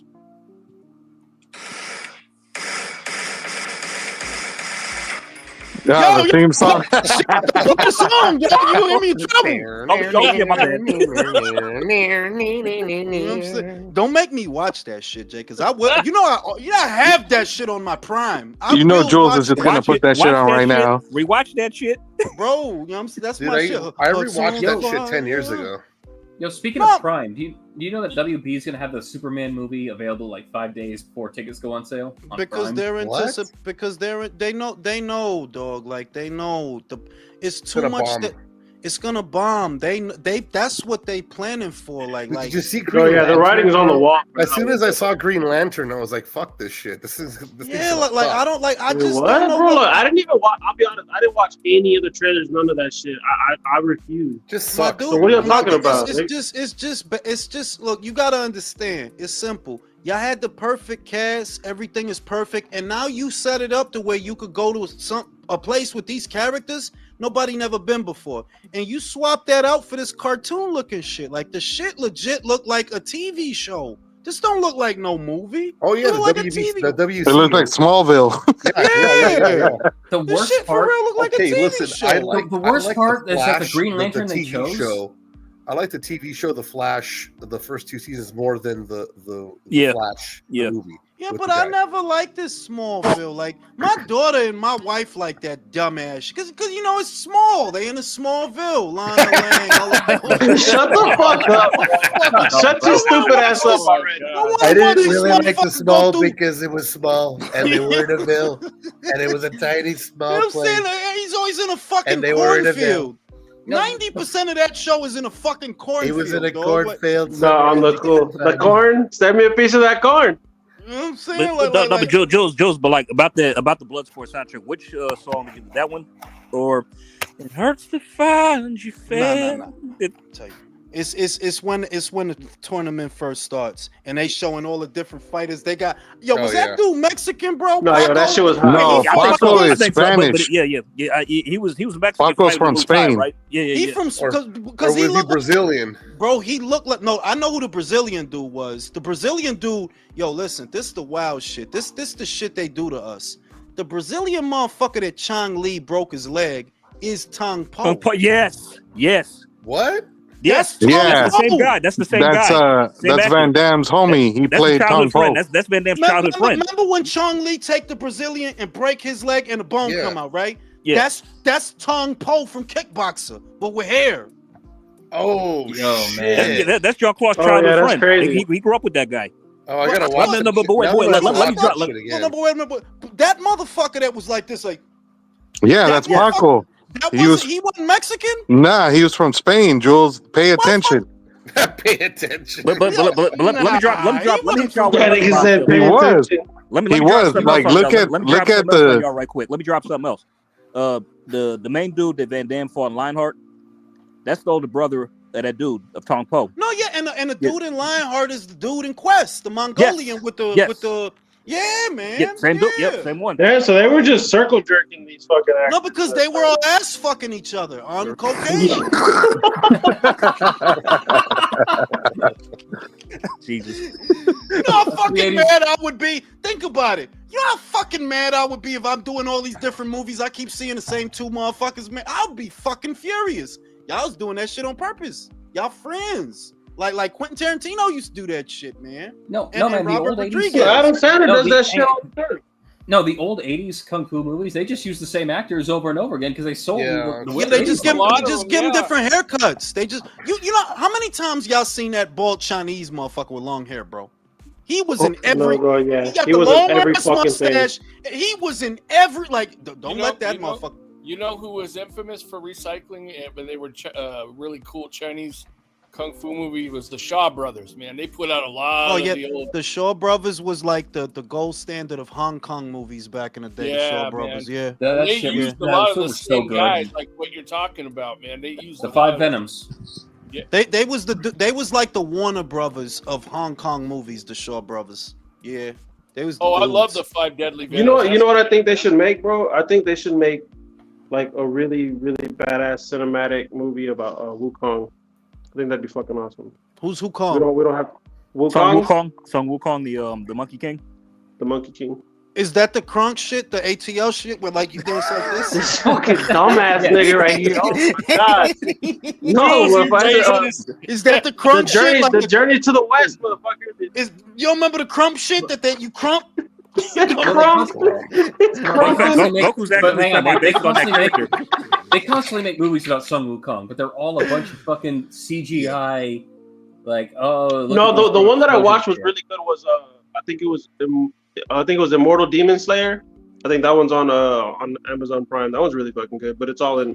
I think it would be so hard to try to do a movie like that now, because a part of what was so cool about Bloodsport, right? And I don't think you could ever do it again. Is you had all the different styles and shit like that. So that was a novelty that you really can't replicate that now because it doesn't have the same mystery that you got the sumo wrestler, you got the Korean motherfuckers, you got the wushu Chinese motherfuckers, right? You had all type of shit on there. You really can't do that now. It just ain't gonna be the same. Not in America. You'd probably have to do it in a foreign country. You know, they might be able to pull it off. But would it have the same appeal as everything's mixed? Yeah, it could because there's a lot of studio interference nowadays in movies, and that'd be like fucking a lot of fight scenes now, which is why I love Bourne. Fight scenes now are just so impractical. You can't really enjoy it. Like, bro, you don't need to do a fucking 360 in the air to kick the motherfucker. You can stand right here and kick the motherfucker, bro. You don't gotta do all that. That's like wrestling these days, like WWE or whatever. It's their moves are just they suck. It's impractical. That's why I always appreciated Paul Greengrass and the dude that did the Bourne, because it's the same dude doing the choreography for the Bourne fight scenes, which is why they're so good and they're practical. Like, yeah, it's not gratuitous. He's not doing a fucking cartwheel, then peeing on the guy and doing a like, no, ain't nobody gonna be doing that. You want to know what's real bad, Jules? Gonna be doing all Stupid that, motherfucker, bro. Like, Jules, do you want to know what's worse? Is that in China they have the opposite problem because they're no longer doing the wire fu kung fu stuff that we liked as kids. They're trying to make everything super practical and everything's an arm bar. Yeah, but you gotta admit that they was going crazy. Like, yo, y'all just some cops, but y'all could fly 15 fucking feet in the air to kick each other. The fucking movies was out of control, bro. Like, yo, dog, y'all just cops. Fuck is going on? The best part is that white people would always be represented by a bodybuilder who would just tank everything and send them flying. And you kick they them. would, they really ain't like some Americans, and they will always pick the biggest, dumbest, most fucked upest looking motherfucker to be the American. Nah, hell yeah. And he will always say some dumb shit like, "I crash." Like, yo, we don't look like that. Just be real. We be fucking y'all up. Stop playing with us, bro. But did y'all hear about the y'all hear about the John Wick y'all hear about the John Wick spinoff that Donnie Yen is directing? We'll see. What? I liked his character. I ain't gonna lie. So did I. I liked it, but it's because he always gonna be Ip Man to me, you know. Yeah. But I think the movie's gonna be even better now that he's actually directing. That movie though, like the first, because they got really fucking retarded with 2 and 3. Like 2 was okay, 2. Yeah, but 4 was pretty damn good though. But the first Ip Man, when they was fighting for them bags of rice, yo, dog. That shit was lit like 2 He just crushed all them Japanese dudes. It's like, oh my god, bro. Yo, like, that shit was and listen, and it's the wild shit. My man on the block kept, you gotta see this Ip Man shit, because he was really into the Hong Kong shit. I'm like, man, I don't want to be reading shit trying to watch a movie. I'm young, because I didn't want to read subtitles and shit. I don't want to be reading this shit. I went to the Netflix shit. This is when Netflix sent out movies. This is when they were transitioning to stream. I watched that. I'm like, yo, this shit is a classic, dog. Like, but fun fact about Donnie Yen is like, in all his movies since then, he be doing that chain punching shit like a lot. Because that's it. Because the chain punch is his scissor kick. You know, Van Damme got a scissor kick. Yeah. And that's his shit. But man, you do the David Benavidez. He do the David Benavidez. Bro, what was hella funny is like he did that shit in the 4th John Wick movie, but then he did a Sugar Ray wind-up punch and just knocked the dude out. That shit, yo. But they got out of, like, when they had Ip Man fighting Mike Tyson. It's like, okay, all right. Let me get off silly this train. too. But let me get off this train. But the fourth movie was really good though. Yeah, actually, 4 was good. Donnie, if you want to watch another good Donnie Yen series, watch STP, his police series. Like that was really good, and that's what you were talking about, Jules. He doesn't do any of the wire fu shit. It was just him and another action star beating the shit out of each other. That's one of the best. STD? SDP. STD. STD. Get out of here. But like, there's actually an Ip Man spinoff that came out that was like, you remember that character in the 3rd movie, y'all? His rival. He got the karate, because Yeah. he had to fight the karate dude in the 3rd one. And listen, I heard some shit about karate. Motherfucking Japanese motherfucker said karate is not real. It is not no ancient Japanese art. Karate is just wushu with motherfucker said that. They're like, yeah, we just borrowed the fighting style of the Chinese. Motherfucker said that. They're right. Here's exactly what happened: is that Okinawa is sort of like the trading post of the East. So they got jujitsu from Japan, they got various Southern Kung Fu styles from China, some stuff from Indonesia and the Philippines, and it just mixed together. And then in the 90s, they marketed it as karate, because before that, it was just empty hand or China hand. Fair. They just marketed it as karate to wow. give it some shit. Like, it's legit as a fighting style, but the whole mystic ancient shit is kind of bullshit. Yeah, it's one of the younger that's what the dude said. They're like, yeah, all this mysticism, like, that's what he said. They're like, yeah, it's not no ancient shit. Like, bro, that shit is just what motherfuckers call that shit to sell it to Americans. And even then, like, karate as like a martial art form, it's only effective if the other person is also practicing karate. Yeah, like if you know karate, karate, and the other motherfucker schizophrenic, that shit ain't going to work. I'm gonna push back. Bro, I'm gonna push back because on that the distance and all that bro, shit. No. I push back. Bro, I'm pushing back on that. Karate guys used to go to Muay Thai all the time and beat up the dudes in Thailand. Like, that used to be a thing in the 50s. It was only when we got to the strip mall shit that it started doing that shit. Nah, look, motherfucker know karate, but if the motherfucker bipolar, it's not gonna mesh. Oh, if it's bipolar, it's over. Yeah, if he bipolar, it's a wrap. He gonna Damn, I'm bipolar. You know what I'm saying? Shout out to motherfucking Damone. Ip Man had me wanting to learn Wing Chun. Yo, that's a mean ass movie. Liam said low expectations on Ballerina, but I'm not watching that shit though. No, I'm gonna check it out this week. Hollywood gonna stop trying to convince me that a bitch that weigh 125 pounds. I agree. No, I agree. Stop playing, bro. Make it practical is all I'm asking. Make it practical. Do that. She hit him with shit. But you're not. Yeah, she put him in a hold. And man, No, Scarlett Johansson and Iron Man 2. That was practical. that was practical because she was using submissions and joint locks, and she's putting a And he pussy didn't in the know guy's anything. face. Yeah. That's gonna what had me cracking up about her. Because I would be subdued. Like if she spun around my face with her pussy, like oh shit. Yeah, like I'm falling. What had me laughing is I rewatched the Age of Ultron not too long ago when they was all fighting against the robot. And like, is she really using a pistol? Yo, on robot type of shit. Because the robot gonna get shot. Oh shit. Like I remember watching.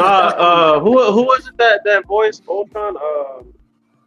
That was James Spader. Bro, James Spader was so fucking good as Ultron, bro. James Spader, not for nothing, he's good, and he was even on the fucking Office, dog, and he was Bro, good in that shit. The Blacklist, classic. Bro, I was gonna say the Blacklist, bro.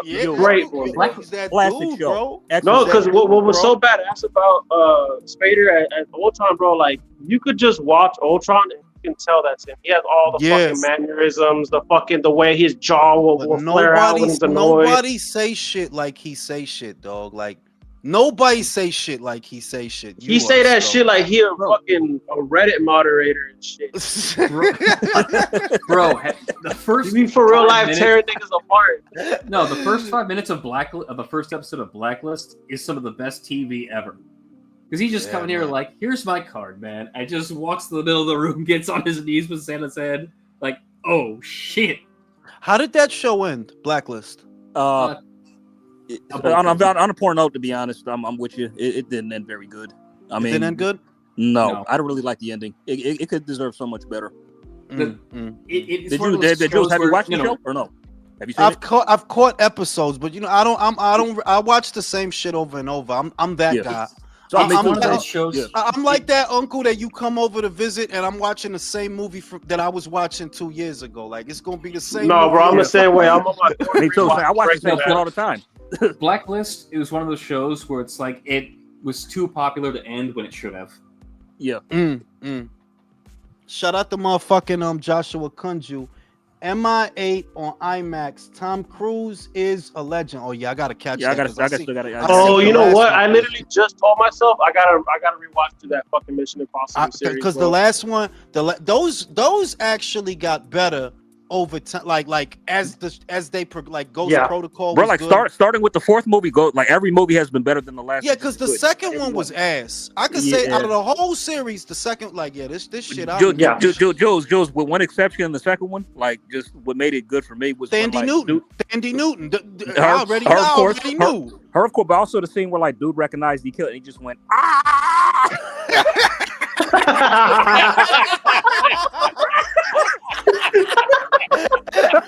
No. So I actually just saw like a behind the scenes clip about that scene in the first Mission Impossible where he's like floating an inch up off the floor. Mm-hmm. They said that Tom Cruise kept smacking his fucking face on the floor, and that like the final fucking cut, Tom Cruise is just like fuck this, I'm gonna actually do this, because there was something that they were doing to like try to help him. And he just said, fuck it, I have to do this for real. And like, he was actually doing that shit, actually struggling for like a solid 10, 15 seconds. And that became a part of the brand of, because the stunts, like there's always a huge stunt in a Mission Impossible movie. In the first one, it's when he's hanging. In the second one, it's when he's on the cliff, remember? He's on that big ass cliff. Yeah. And I know in Ghost Protocol, it was that he was really on the side of that building, like that. He was legit on the side of that building. That shit's crazy, bro. Bro, that dude is a maniac. No, but see, like that's how you know you're creating a fucking iconic scene, when every fucking movie after that spoofs it and you instantly know what movie it's from. For real. Yep. But did you guys know that the main antagonist of the second movie, I can't remember his name, but he was actually cast as Wolverine, but couldn't do it due to filming that movie? I know who you're talking about. I know. He'd have been a terrible Wolverine. I think he would have been terrible. We lucked out. But man, you know who I still think could play a really great Wolverine? Tom Hardy. Nah, I wouldn't. Yeah. No, that short, stocky little motherfucker You know with what? the You Grable right. grin. You right. You right. Cause Tom Hardy ain't but 5'8". Motherfuckers don't know like that dude is not that big. That dude's short, bro, and he's they had stocky as him. fuck. They had him in platform shoes for Batman because For Christian Bane, Bale yeah, is they had to wear taller than lifts. him. Yeah. Because Christian Bale, I think, is 6 foot even, and they had to put, they had to get him. They have to do like camera angle it a certain way and platforms and shit. Scene Kid shoes? Remember the Scene Kids? They had like fucking 12-inch fucking shoes and shit Yeah, like that. hell yeah. He had them shits. Shout out to motherfucking Papa Foundry. Jules, when I was locked up in jail in Japan, there was a white guy in there who did Aikido. Shit was the goofiest shit ever. Shit is, I heard that shit, dog. That shit fake, man. Shit don't work. So look, I'm a fucking typing your name like that. It's funny, bro.